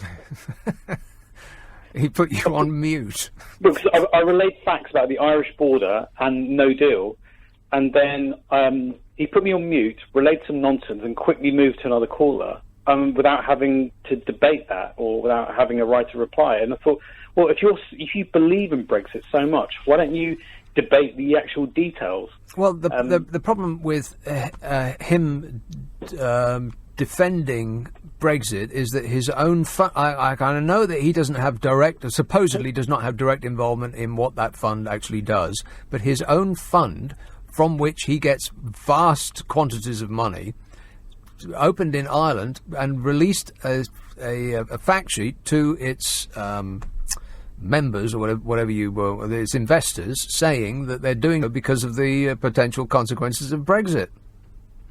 Yeah. Yeah, exactly. And John Redwood, arch leaver, advised people to get their money out of the UK. And Nigel Lawson, arch leaver, decided to get French citizenship. I mean, it's just absolutely ridiculous. Well, the main progenitors of Brexit are a billionaire who makes hairdryers and vacuum cleaners, who has moved his head office to Singapore, a billionaire who is, I think, either the first or the second richest person in the country, who doesn't live here anymore. He's gone to live in Monaco. There's a billionaire who never did live here, who's American and has never done any business or paid tax here, and a fella who runs cheap pubs. Other than that, I can't think of anybody.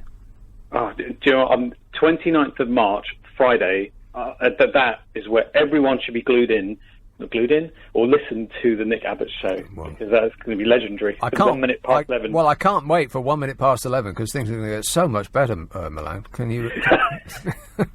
I'm on the edge of my seat. I want you to describe your blue passport 1 minute past 11. Right, okay. Leave it with me. I'll tweet a picture of it. Thanks a lot, mate. 0345 6060 973.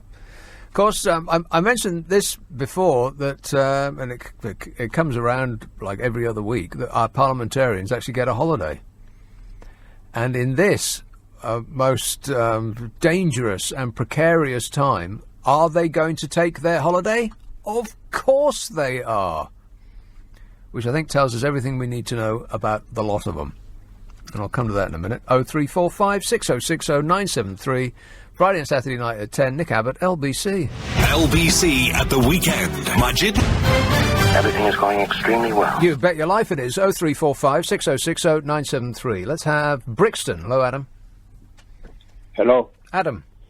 Yeah, I just wanted to talk about percentages on tax and that, but your previous caller, he mentioned the B word, and I just wanted to continue on that topic. It's I was very curious about Article 50 and how quickly it was activated, because I think it's a bit suspicious, like how quickly it was activated. Why was it so quickly activated when Parliament didn't really have any cohesive any plan? Yeah, I think it's because certain individuals were shouting loudly. I'm a nutcase. Yeah, not mentioning any names. Yeah, but the thing is, I think even the Remain part of Parliament, like, they threw her headlong into enacting Article 50 without any, because they knew that from then onwards it would be a countdown. What is it? 2.5 years from when it's enacted. With the implementation period. Well, I think it's because nobody really understood how difficult this was going to be. I mean, we had people like David Davis blithely saying that all this was going to be the easiest negotiations that have ever been done, and it will be done and dusted by the end of lunch. And but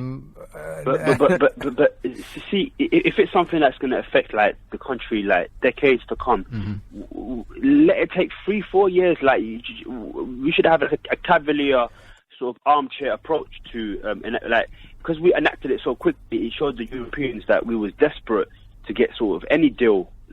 Like we wanted a deal. We want to get out as quickly as possible. So I don't know, man. But it didn't do us any. It didn't do us any favours. Let's put it like that. Yeah, and now we've got people like Jacob Rees-Mogg who's saying that a short period of extension before we actually leave it will be acceptable. Really, acceptable to who? I mean, who voted for Jacob Rees-Mogg to be the leader of the country? Yeah, he's a useful megaphone. But the thing is, what I don't really understand as well is that people say like people who say that let's have another people's vote or another vote on another referendum on what Brexit really is. Yeah, we should have a second referendum. Yes, it's the fact that they say were we too stupid to understand what the referendum was all about in the beginning, but. When did this whole Irish backstop and when did that enter parlance? When did that end? When did that enter the literature of Brexit? Like I think it's been like 8 months, almost a year. Like in the beginning, there was none of this talk, and nobody even really understood like the inner intricacies of like backstop and. We were given a choice. You can either stay under the control of the evil European unelected overlords, or you can choose the sunny uplands of a glorious future when we'll all be richer and happier. Yeah, but people say, whenever you call for like another vote, people you just tout it as, were we so stupid? I think the smartest people were completely ignorant about this. I mean, forget about the people of the lowest strata of understanding of what Brexit is. No, our elected parliamentarians had got no idea. They didn't even think about it. I bet David Cameron didn't think about it. So like, people say, were we so stupid? No, we were all so stupid. We were all very, very stupid regarding this. Like, it's not stupid. It's just and every phrase I'm going to use, people will bridle at. But it was uninformed, and it was the dictionary definition of ignorant. We did not know. So what's wrong then with having another vote? Well, because we're not being run by logic anymore. We're being run by people who shout the loudest. Yeah, exactly. It's crazy. No, it's like I know what a state, eh? It is a state, yeah, man. Because anyway, coming back to what I really wanted to talk to you about, because earlier the topic was about what was it? Taxes. Was it? Yes. Yeah. I don't know. I was in prison at the time, but I was reading in the library. They had a modest collection of books, but it was on Marxism. And Marx said, I think it was Marx who said, or Friedrich Engels, I can't remember. He said, all societies they tend nearer and nearer to socialism, and then eventually, ultimately, to communism. So I thought to myself, like, so if what I think what you're opting for is more tax on the big conglomerates and the big corporations and businesses. Yes, those that pay the least should actually be paying the most. So ultimately, don't you think we'll be tending nearer and nearer? We'll be just encroaching nearer to communism, like. Well, I don't think that has anything to do with it, and neither is it. Is it the sort of nightmare socialism that people talk about? Because you talk about socialism, particularly in America, they go straight to Venezuela, and it doesn't work.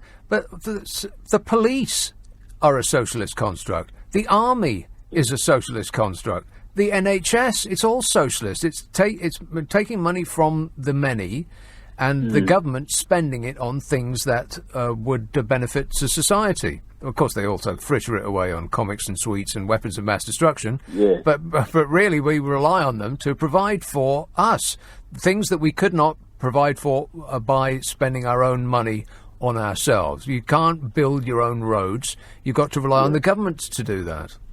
So do you reckon then, in the wake of Brexit on 29th of March, the government, or this country will be powerless, to wave a baton against these big businesses, because they'll be so desperate to sign any sort of percentage on taxes that Britain ain't got a choice but just to say yes, because we've got to sail out into the big wild. Well, it's worse. Yeah, well, it's worse than that. It's not that we will be powerless and we'll be forced to accept it. We're actively going to go out and prostitute ourselves on the world stage as a tax haven for the international criminal super rich to come and launder their money here, and for corporations to base themselves here in order to avoid paying the tax that they owe. That's what we'll do for a living. So ultimately, we'll be looking more like America.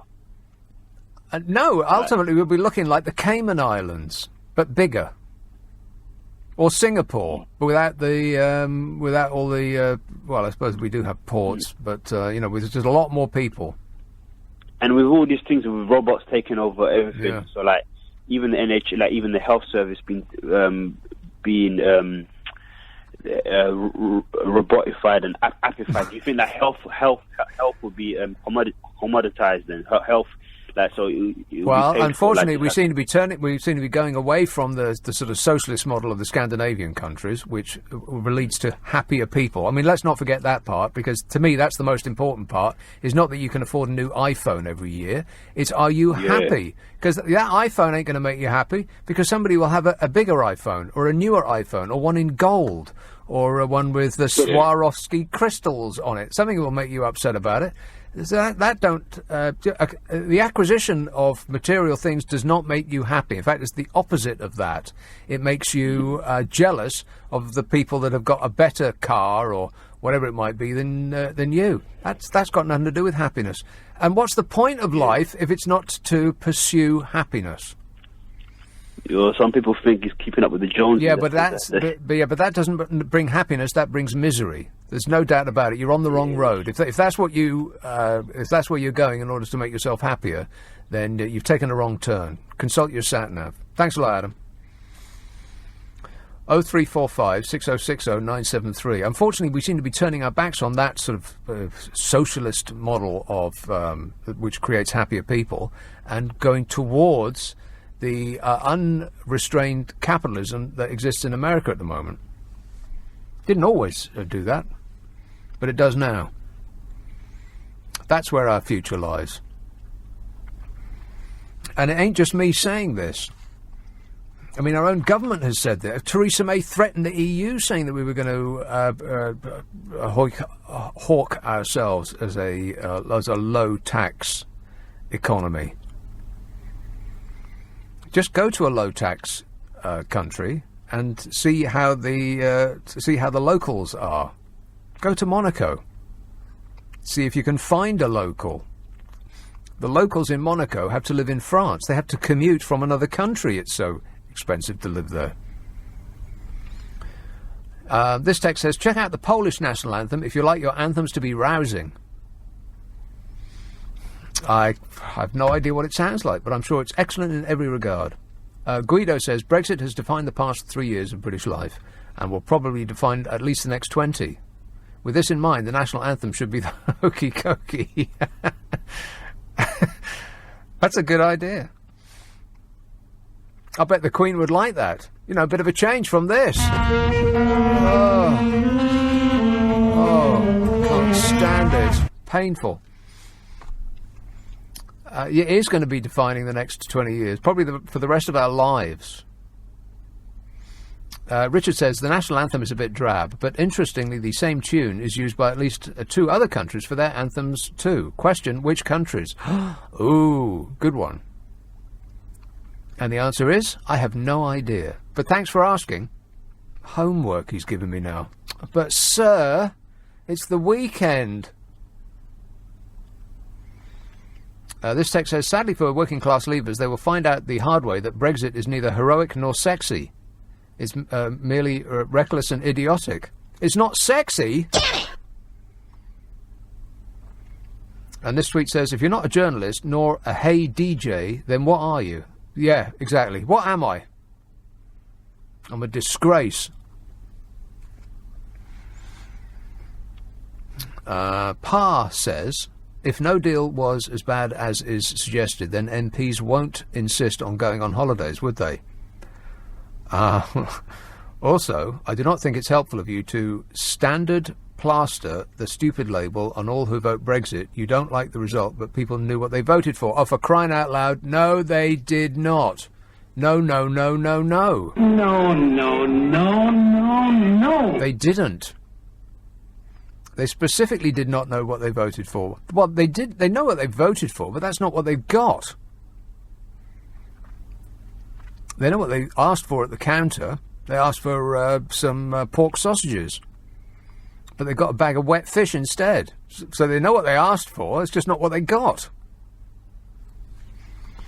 They voted to become better off. And that's not going to happen. I mean, already we're all poorer. That's indisputable. And that's not about to get better anytime soon, what with the manufacturing industry seemingly falling flat in its face. Unless you know otherwise, in which case you must correct me. 0345 6060 973. Text 84850. Email nicka@lbc.co.uk. And if you're on Twitter, it's @LBC. So I do want to talk about our elected representatives' holiday plans. And also, there's speaking about tax dodging, there was a good piece by a member of the European Parliament for the West Midlands about this very issue, which I'd like to lay on you. And also, Bernie Sanders has got some ideas about taxing the rich, so I'll talk about that as well. LBC. On your... Hi, honey. How are you? I'm super. Thanks for asking. 0345 6060 973. Text 84850. Email nicka@lbc.co.uk. And if you're on Twitter, it's @LBC. So you'd think that our parliamentarians would be hard at it, desperate to be at work for as long a period as possible in order to negotiate our way through the... I said the N-word there. Negotiate some success from the calamity that has befallen us. But apparently not. They're very casual about it. Very relaxed. Plans to force MPs to work on the Brexit crisis during their half-term recess descended into farce after they moaned about having to cancel their skiing trips. Hey, MPs! Stop whining! Commons leader Andrea Leadsom announced that Parliament would effectively cancel this month's 10-day break to help push through the Brexit-related legislation. They'd have to be working 24 hours a day. They'd have to give up alcohol in order to pass all that legislation. Exactly. It came after Foreign Secretary Jeremy Hunt warned that Britain may need to delay its departure from the EU to get all the relevant laws passed in time. Within minutes, Parliament's expenses watchdog was understood to be fielding questions from politicians about whether they could claim refunds from us for their cancelled blooming holidays.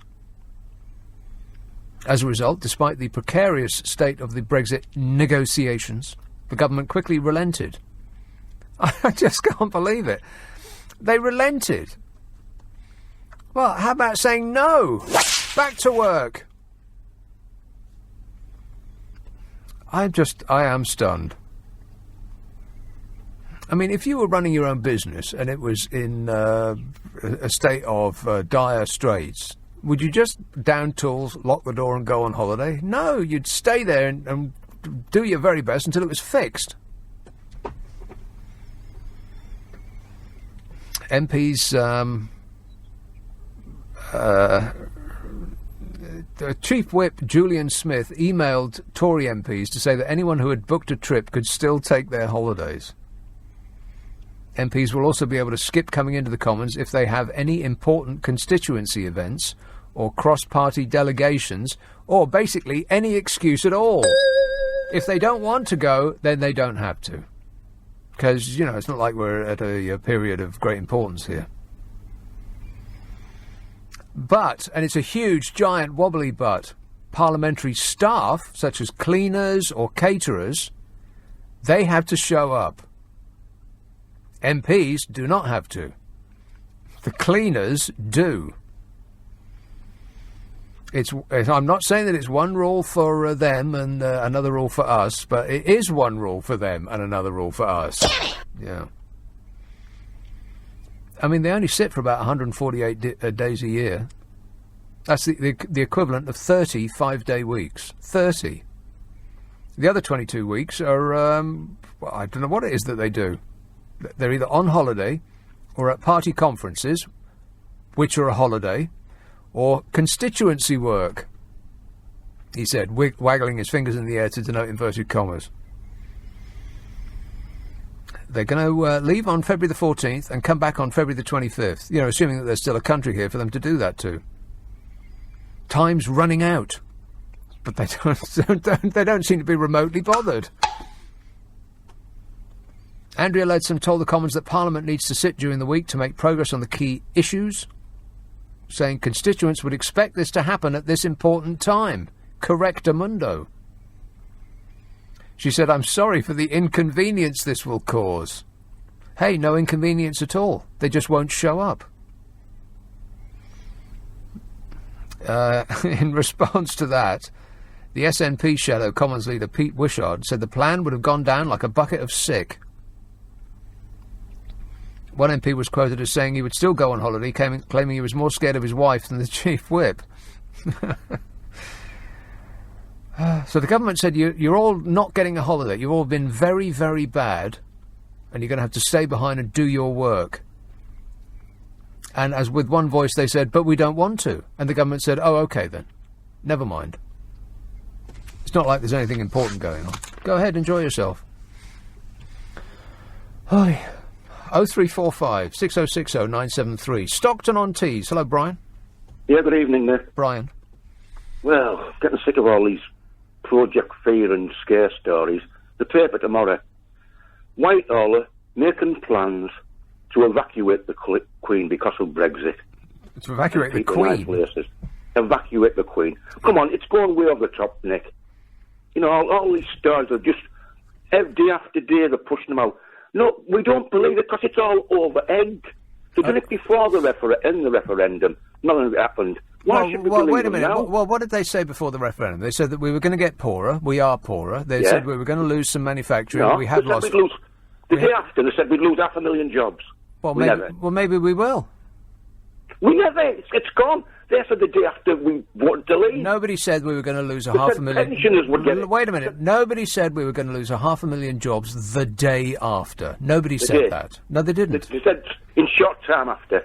Well, what does a short time mean? We haven't even left yet. It was actually the opposite, Nick.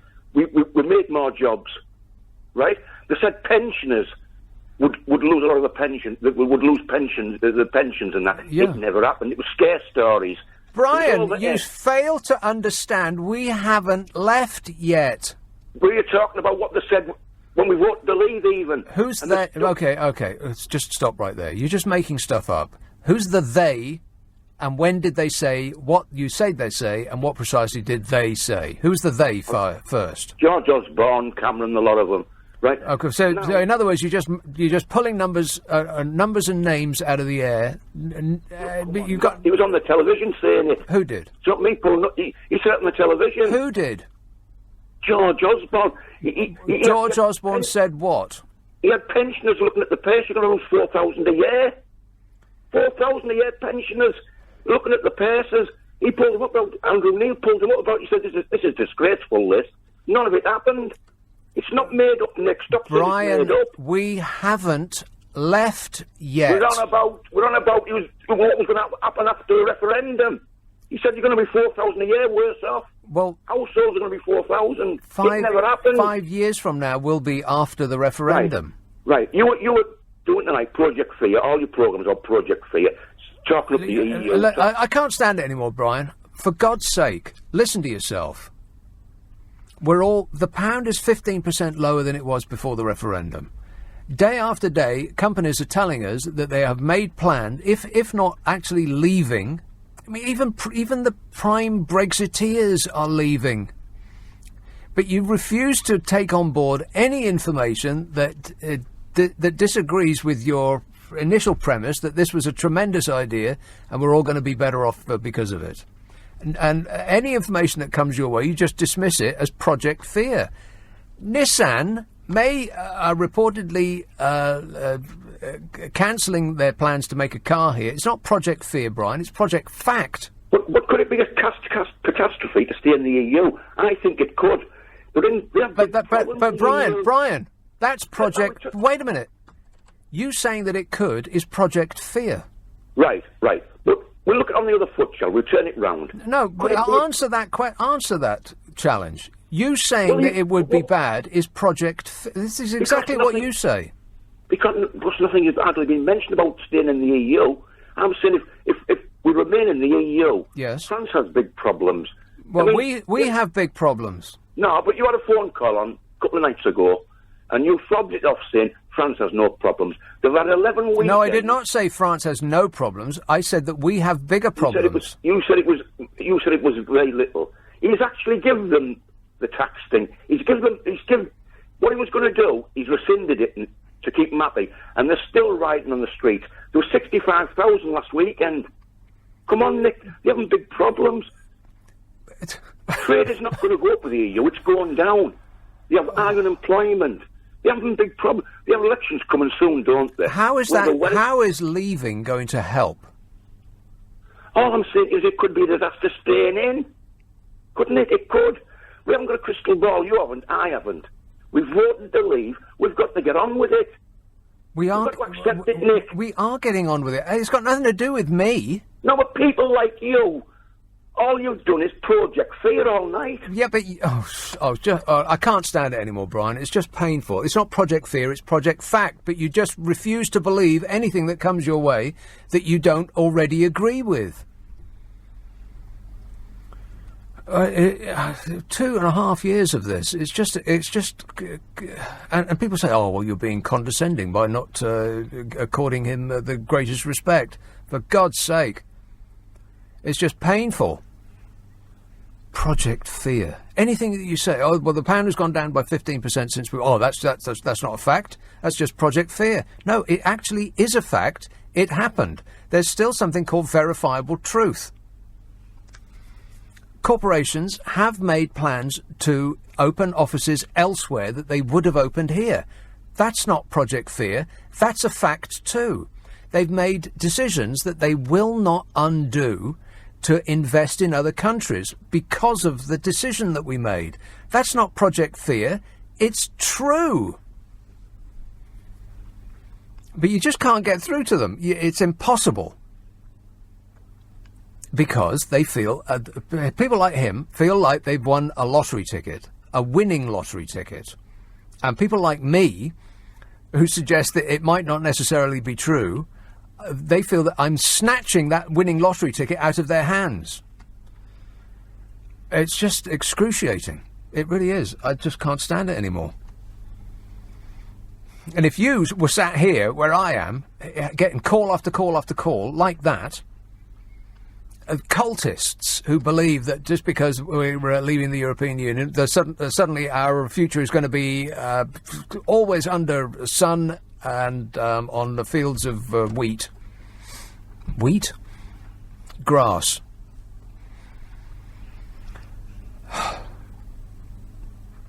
It is a cult. I mean, the fervour in his voice, he's a cultist. It's like a religion. One of those religions that the government wouldn't recognise because there's not enough people that believe in it. Plus, it doesn't make any sense. William says the EU are full of gangsters and we need to be as far away from them as possible, which makes just as much sense as that last guy. Zero. I don't know what the hell's happened to this country, really. I really don't. It's like we've all been hypnotised. Peter says, we're so lucky Hillary didn't become president. She would have made Trump look like a pacifist. She would have been a nightmare. For God's sake. Where are all these people coming from? Hillary is the one that we would have been concerned about. Hillary. She would have been worse than Donald Trump. I'll bring us into war. Sure she would have done. God. Any minute now, somebody's going to call in and say, well, what about the emails? What about Hillary's emails? Or what about Benghazi?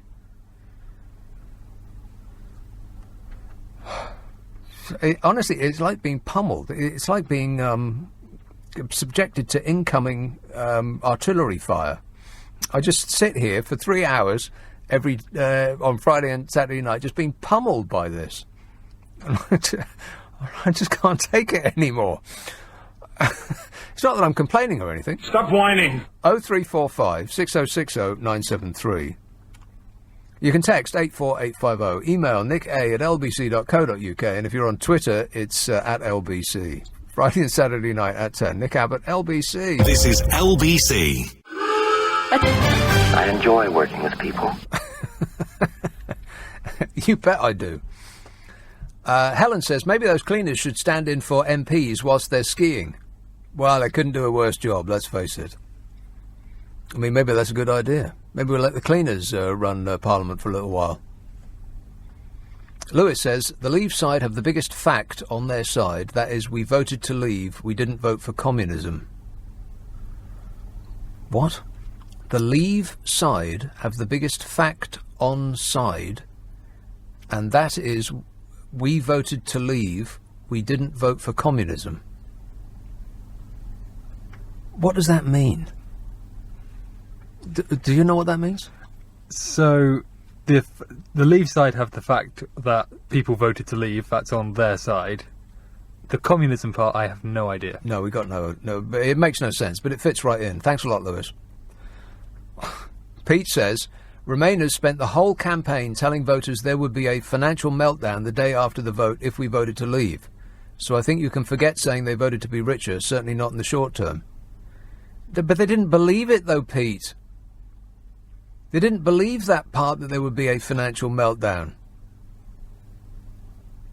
They believed the part about the extra £350 million a week for the NHS. They believed the part about there was going to be fewer foreigners competing for the jobs that you don't want to do. They believed the part about it's foreigners that are keeping your wages down. They believed the part about, as is usually the case, that those in charge persuade us to believe that it's those below us on the ladder that are stymieing our future, our prospects, not those above us on the ladder who are the actual problem. They did vote to be richer. Paul says, can we put a global positioning tracker on Nigel Farage? I have a sneaky feeling he's going to do a runner after we leave the EU. Well, I wouldn't be remotely surprised. His acolytes, the chief drivers behind Brexit, they're all charging for the exits to Singapore and Monaco and places north, south, east and west. Sandra in North Wales. Hey, where are you, Sandra? I'm in Wrexham. Wrexham, ah. Do you know Prestatyn? Yes, I do. Rill? Yes. Yes. I know it very well. Oh, good. Well. It's a lovely place to come to. Yeah, I suppose.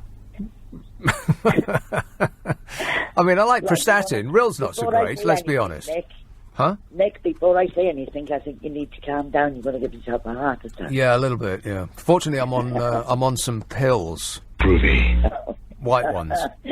I won't ask which ones. Yes, I voted Brexit, and it's the biggest mistake I made of my life. Well, what makes you say that? Because I listened to the wrong people. Who did you listen to? Gove. Well, that was and his white-haired that was your first mistake. Yes, exactly. But, I mean, over the years, when we've gone to the EU with different things, they've never wanted to listen to us. They've never wanted to give us anything. Well, that's completely untrue, though. I mean, we've been persuaded by people lying to us that first of all, the EU is an unelected superstate. That's a lie. We've been lied to by the people that have told us that we have never been able to get anything from the EU and they just keep bullying us around, and that's why we should leave. That's a lie too. We've been lied about we not having any say in what happens within the EU. That's a lie as well. All of the arguments to leave have been based on lies, and all you get from people, like that guy that I was just talking to, is to tell the truth is dismissed out of hand because that's Project Fear. Yeah. What was that? Yeah. Oh, it's my phone. It's all right, don't worry. Yeah, well, I listen to them, and I mean, now we're losing companies from the country. We're going to be worse off. So, but am I in the minority? This is my thought. Well, are you in the minority thinking, having changed your mind? Is that what you mean?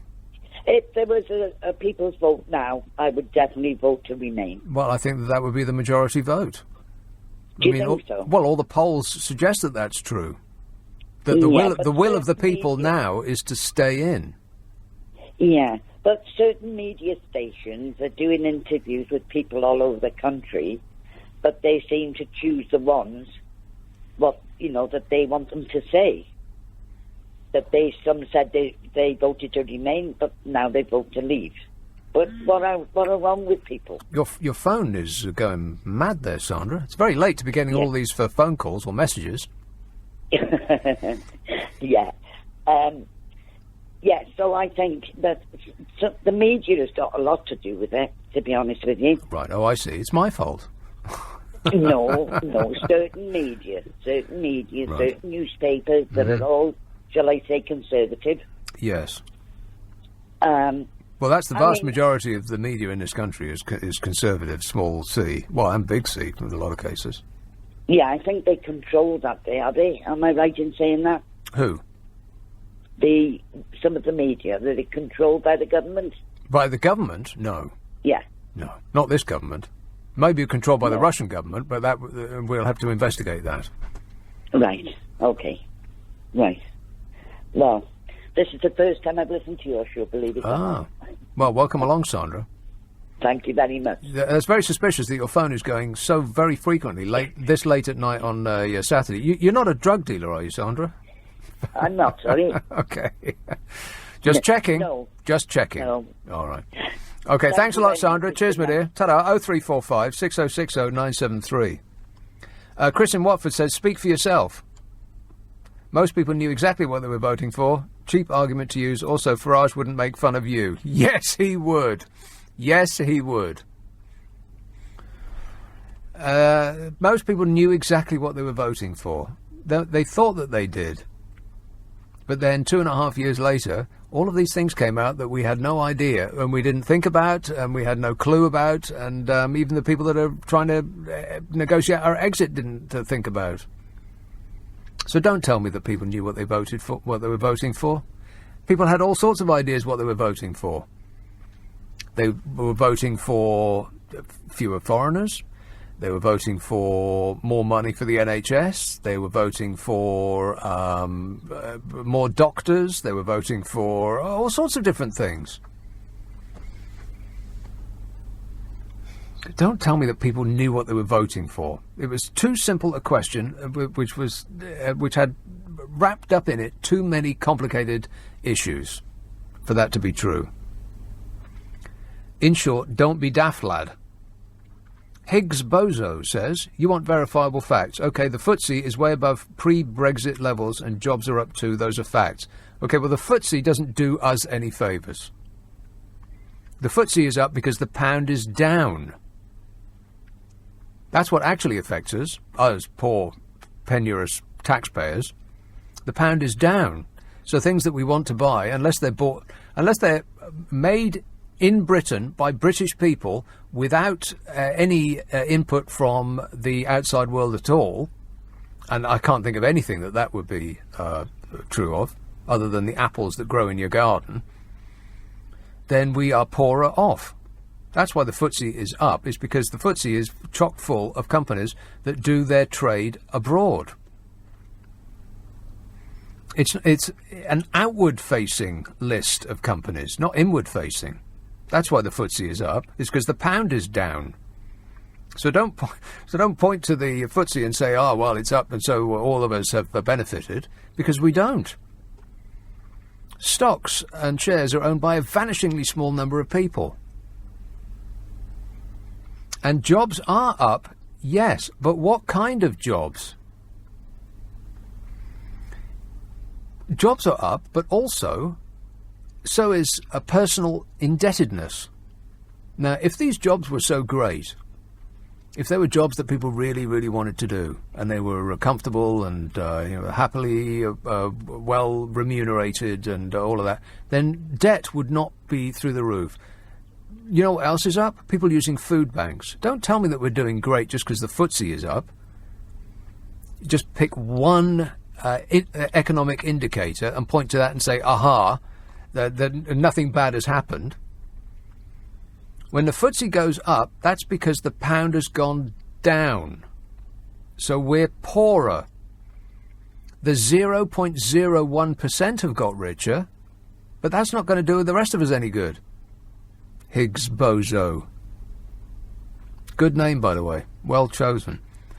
0345 6060 973. Friday and Saturday night at 10. Nick Abbot, LBC. It's 12:30. The news headlines with Zora Sullivan. Tonight is forecast to be the coldest in... So they opened their big mouths and out came talk. Talk. You know, here's a letter that I mentioned I was going to talk about earlier. It's not a letter. It was a piece written for the Independent. It was a couple of years ago now. It still retains relevance. Nina Gill was, perhaps still is, oh, I'm going to sneeze. Woo! Oh, that was fantastic. Oh, I feel like I need a lie down and a cigarette now. Oh, that was great. Groovy.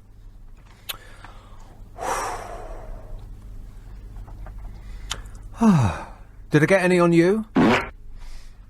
Nina Gill is a Labour MEP for the West Midlands, sits on the European Parliament's Committee of Inquiry into Tax Avoidance and Tax Evasion. She said the Panama Papers scandal revealed that individuals from 200 countries used more than 214,000 offshore entities to help them avoid paying billions in tax to their country of origin.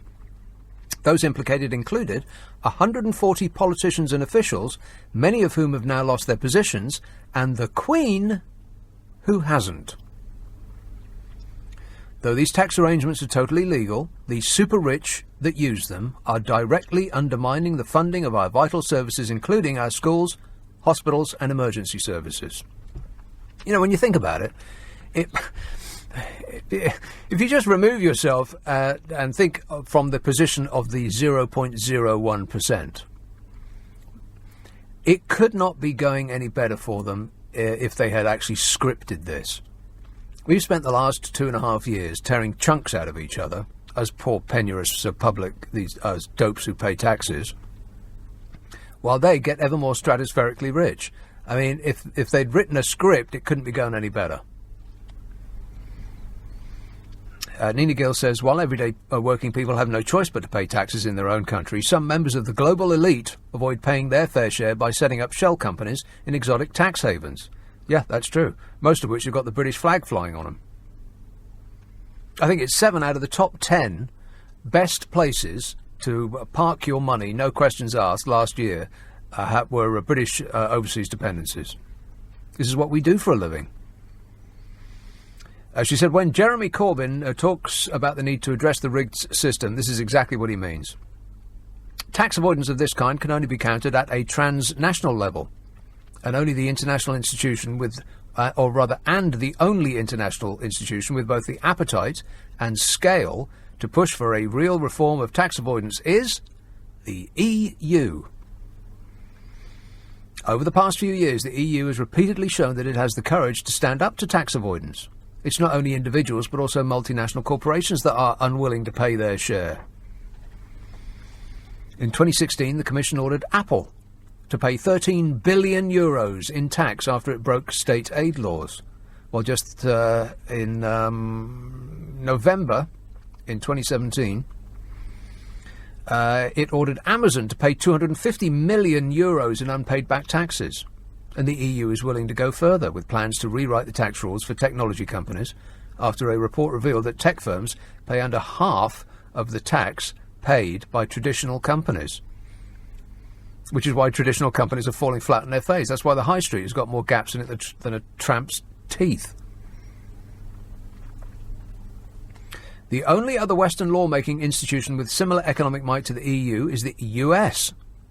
Yet while the EU looks at ways of preventing tax avoidance, Donald Trump is slashing taxes and creating even more tax loopholes.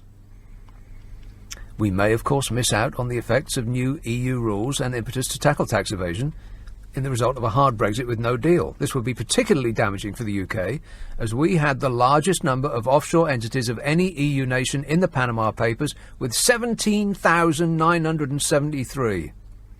We are number one. You want to park your ill-gotten gains out of the beyond the grasp of the taxman, come to us. This is what we do for a living. I mean, Luxembourg, which is supposed to be an actual real-life tax haven, had 10,000 of these tax avoidance entities. We had 17,000. And this isn't Project Fear. These are facts. She says, as the UK government gets ready to turn its back on the EU with no deal, the Conservative leadership is looking towards the US for support. When Theresa May is not clutching Donald Trump's hand, Liam Fox is begging the US for a trade deal at any cost, threatening to sell off parts of our NHS and feed us chlorinated chicken. She says Boris Johnson's pointed towards a vision of a deregulated, low-tax, post-Brexit Britain. The Chancellor Philip Hammond, supposedly the least extreme member of the Cabinet, has already threatened the EU that he will turn the UK into a tax haven in the ever more likely event of a no deal. There is already chronic underfunding in infrastructure and a significant skills shortage. This is why we cannot afford to mimic the low-tax, low-welfare example of the US. After years of Tory-imposed austerity, what we need is not tax cuts for the rich, but a massive injection of investment, ideally using some of that hidden cash floating somewhere in the Bahamas. Completely correct. I couldn't agree more. Nina Gill. I commend her comments to the House. That's the last thing we want, to prostitute ourselves on the world stage as some low-rent, low-tax haven. But that's where we're going. Abbey Wood, essay. Hello, Nick. Essay. How are you doing? Good, thanks. I went Brexit shopping today. Oh, yeah. Stockpiling as well in preparation for Armageddon. The end of March. Yeah, absolutely. What did you buy? A couple of bags of 10-kilogram rice. Really? Absolutely, yeah. And where are you going to store it? I've got some storage, yeah. I've got some storage. I've got some tins of tomatoes. Now, you're not going to store it in the basement, are you? Or somewhere where... No, I'm serious. Somewhere where you don't ordinarily go. You don't put it in a cupboard and expect it to be there when you get back. Why not? Well, because mice will come in and eat it. Oh, right, okay. No, I haven't got any mice, don't worry about that. Because I didn't think I had any mice, but I bought some bird feed, some seeds for the birds. Yeah. And I stored huge sacks of it, like 25-kilogram sacks of bird seeds in my basement. And I went away and I didn't look at it for a good long while. And I came back like months later and it was gone. Wow. Yeah, something, unbeknownst to me, I've got no idea what it was. There was no other evidence of any animal of any kind. Something had gnawed a hole in the sack and eaten the lot. Good Lord. Sometimes I question my sanity because I think to myself, maybe I'm the one that doesn't get it. I think to myself, maybe these Brexiters see something that I don't see. Yeah. But then I run everything. It's I run called the numbers. faith. It's faith. It's like a religion, a cult. No, but it is. I call them democracy zealots because they say we had a vote and that's the end of it. Yeah. So disengage brain. We had a vote and it doesn't matter how awful our decision is going to be, because we had a vote, democracy. That's it. You know, then we can't engage our brains any longer. I put it like this. this, and I know I've said this before, but it's we were at a crossroads. We could have taken the left-hand road or the right-hand road. And the people in the car decided, based on no information of any kind, it was just either going to left or right. We thought, well, we'll take the left-hand road. And that was the majority decision of the people in the car. So we're driving along the left-hand road, and we come to a bridge. But the bridge isn't finished yet.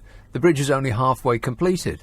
But because we made the decision at the crossroads to turn left, we will continue to drive regardless. We will not reevaluate our decision based on new information. So we will all go over that unfinished bridge, hoping for the best. Yeah, exactly. You know, I've got an analogy as well, like Milan. I think of the episode of Friends where Chandler lied to his girlfriend and said he was going to Yemen. And she accompanied him all the way to the airport. And he was hoping that she'd go away, but she was looking at him, waiting for him to get on the plane. And instead of him to own up and say, you know what, I lied, or, you know, I'm not really planning on going to Yemen, he now said, I'm going to Yemen. He now had to get on the plane and start flying to Yemen. Well, you know? I thought I'd seen all of... I don't want to go to Yemen. Well, no, I me don't want to either. go to Yemen. Yeah. No, But you, me, nor anybody else. Doing. Yeah, we're going to Yemen. Yemen, we're going to. Oh, it's worse than I thought. Yemen. You know, oh no! Because the politicians don't want to own up to the truth. They are just going head on with the lie, and it really hurts me because I don't want to be part of this lie, and people are expecting me to carry on and, you know, live my life as if, we voted out and let's just carry on. But no, it's a lie. It's all based on a lie. And if I do that, I'm living a lie, you know? Right, so well, I find it so frustrating. And don't worry about it, SA. Let's fly away. I'll meet you at the airport, all right? Thanks a lot, mate. 0345 6060 973. I thought I'd seen all of those Friends, but I don't remember that one. Maybe that was Janice. Was it Janice? Oh, my God, that one. Yeah, no wonder he wanted to go to Yemen. Couldn't wait to get away. Mark says, according to some Brexiteers, the EU is a communist fascist state. That's what they claim. I don't doubt that that's what they claim. And it's just as factual as anything else that I've heard on this show this evening. 0345 6060 973. I better go for... shall I take a call?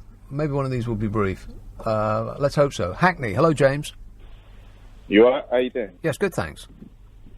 Basically, I feel like you've been almost saying that us Brexiteers, are almost like... Please speak directly into the phone.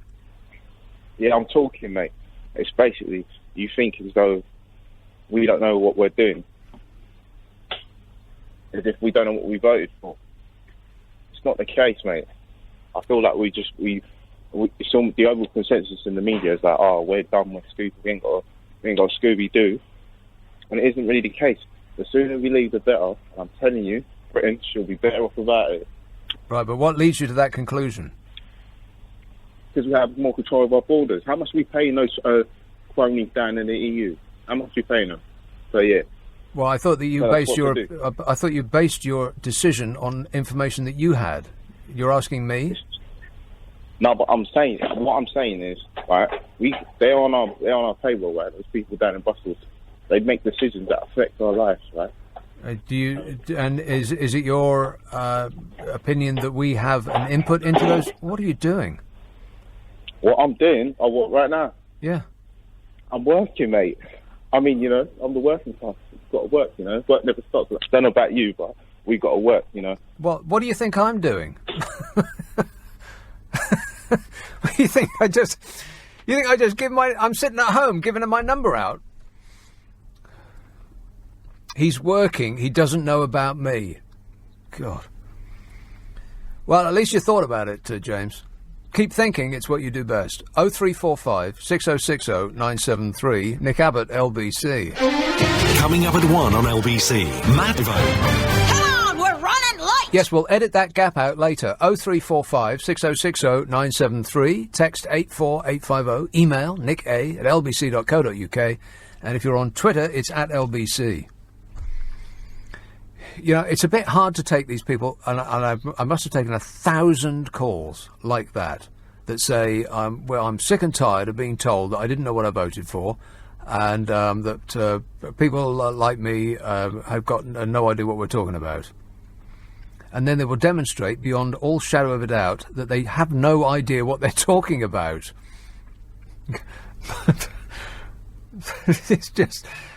It's time and time and time again. God.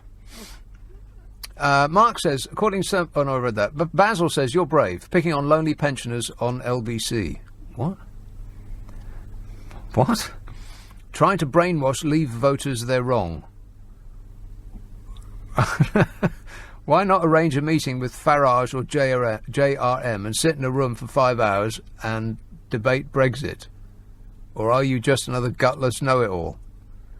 Wow, Basil, check yourself in. Have you stopped taking your meds? 0345 6060 973. You see what I'm saying? Do you see what I'm saying? Yorkshire, hello, Mike. Hi. Mike. An ecstasy of fumbling. Yes, Mike. Hi. I hope you're feeling well, and this call might make you feel a little bit better. My sort of belief in the whole thing is that Leave is entirely about belief. When you listen to people coming on saying we need to leave, WTO terms are great. Well, I believe they're great. And they talk about, no, people won't leave the country, firms won't leave the country. I believe that everything will be okay. It's entirely about belief. It's like you said to a caller a few minutes ago. It's a cult.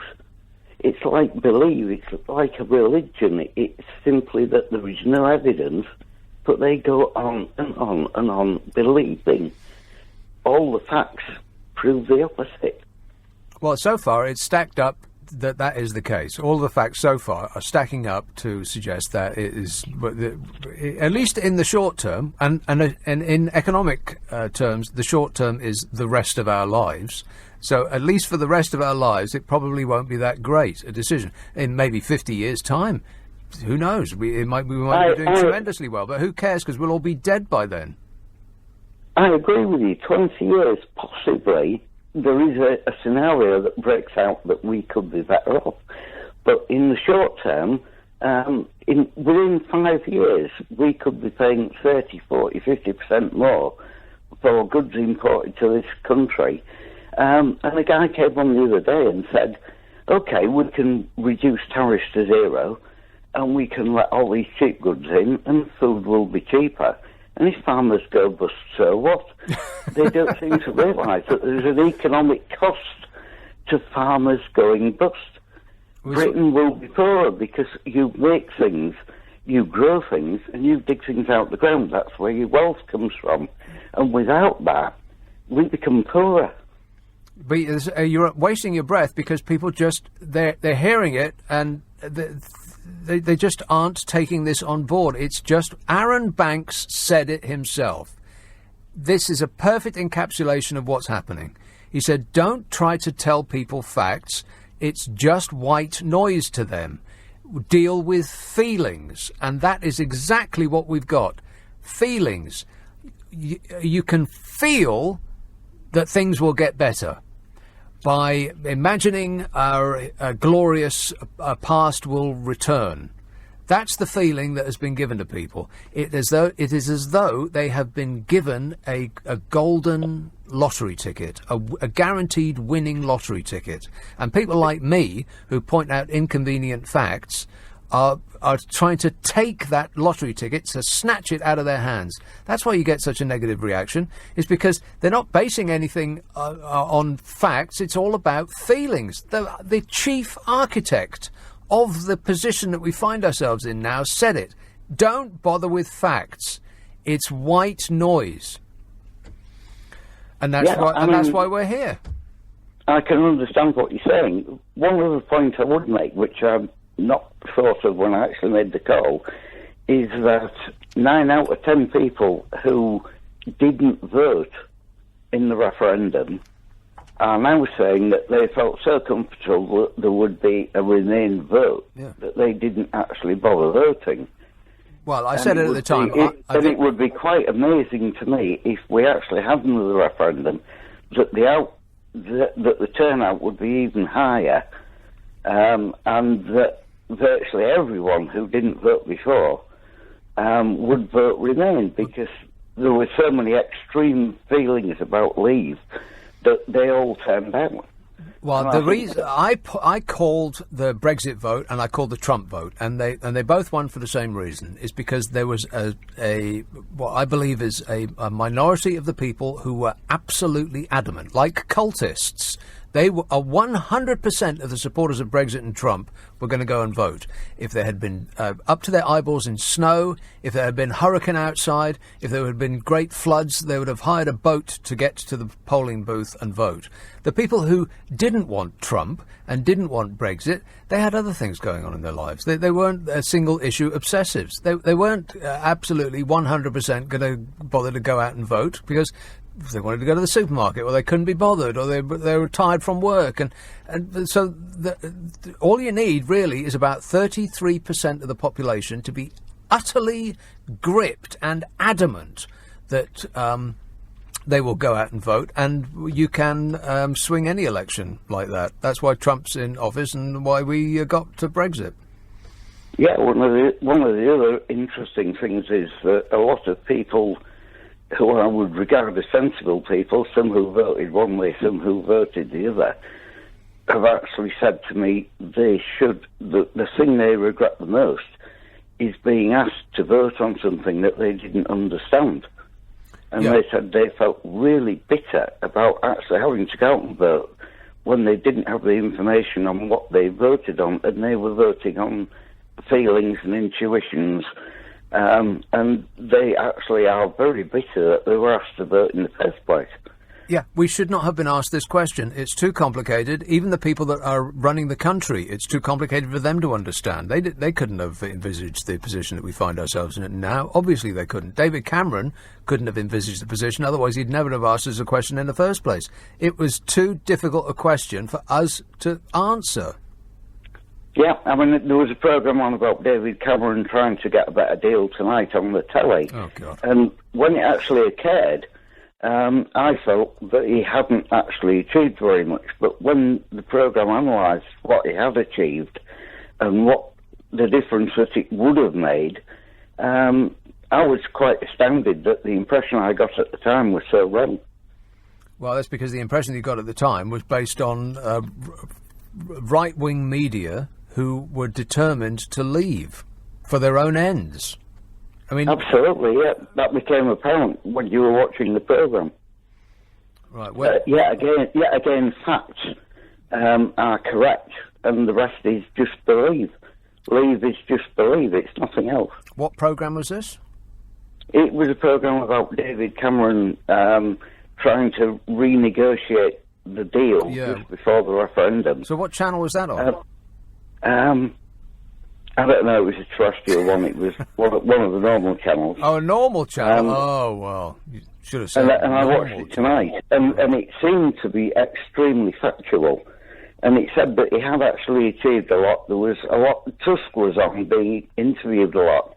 And he said, really, he got away with murder. Really, he persuaded the Eastern Europeans to allow a 7-year block on social security payments to immigrants, and he said that he actually achieved a huge amount. Well, it's exactly the same. Well, precisely the same as Theresa May's deal. I mean, the word that you get from the right wingers is that she didn't get anything at all, and the EU have been evil to us, and they have conspired to do us down. But actually, the opposite is true. They bent over backwards in order to try and accommodate us.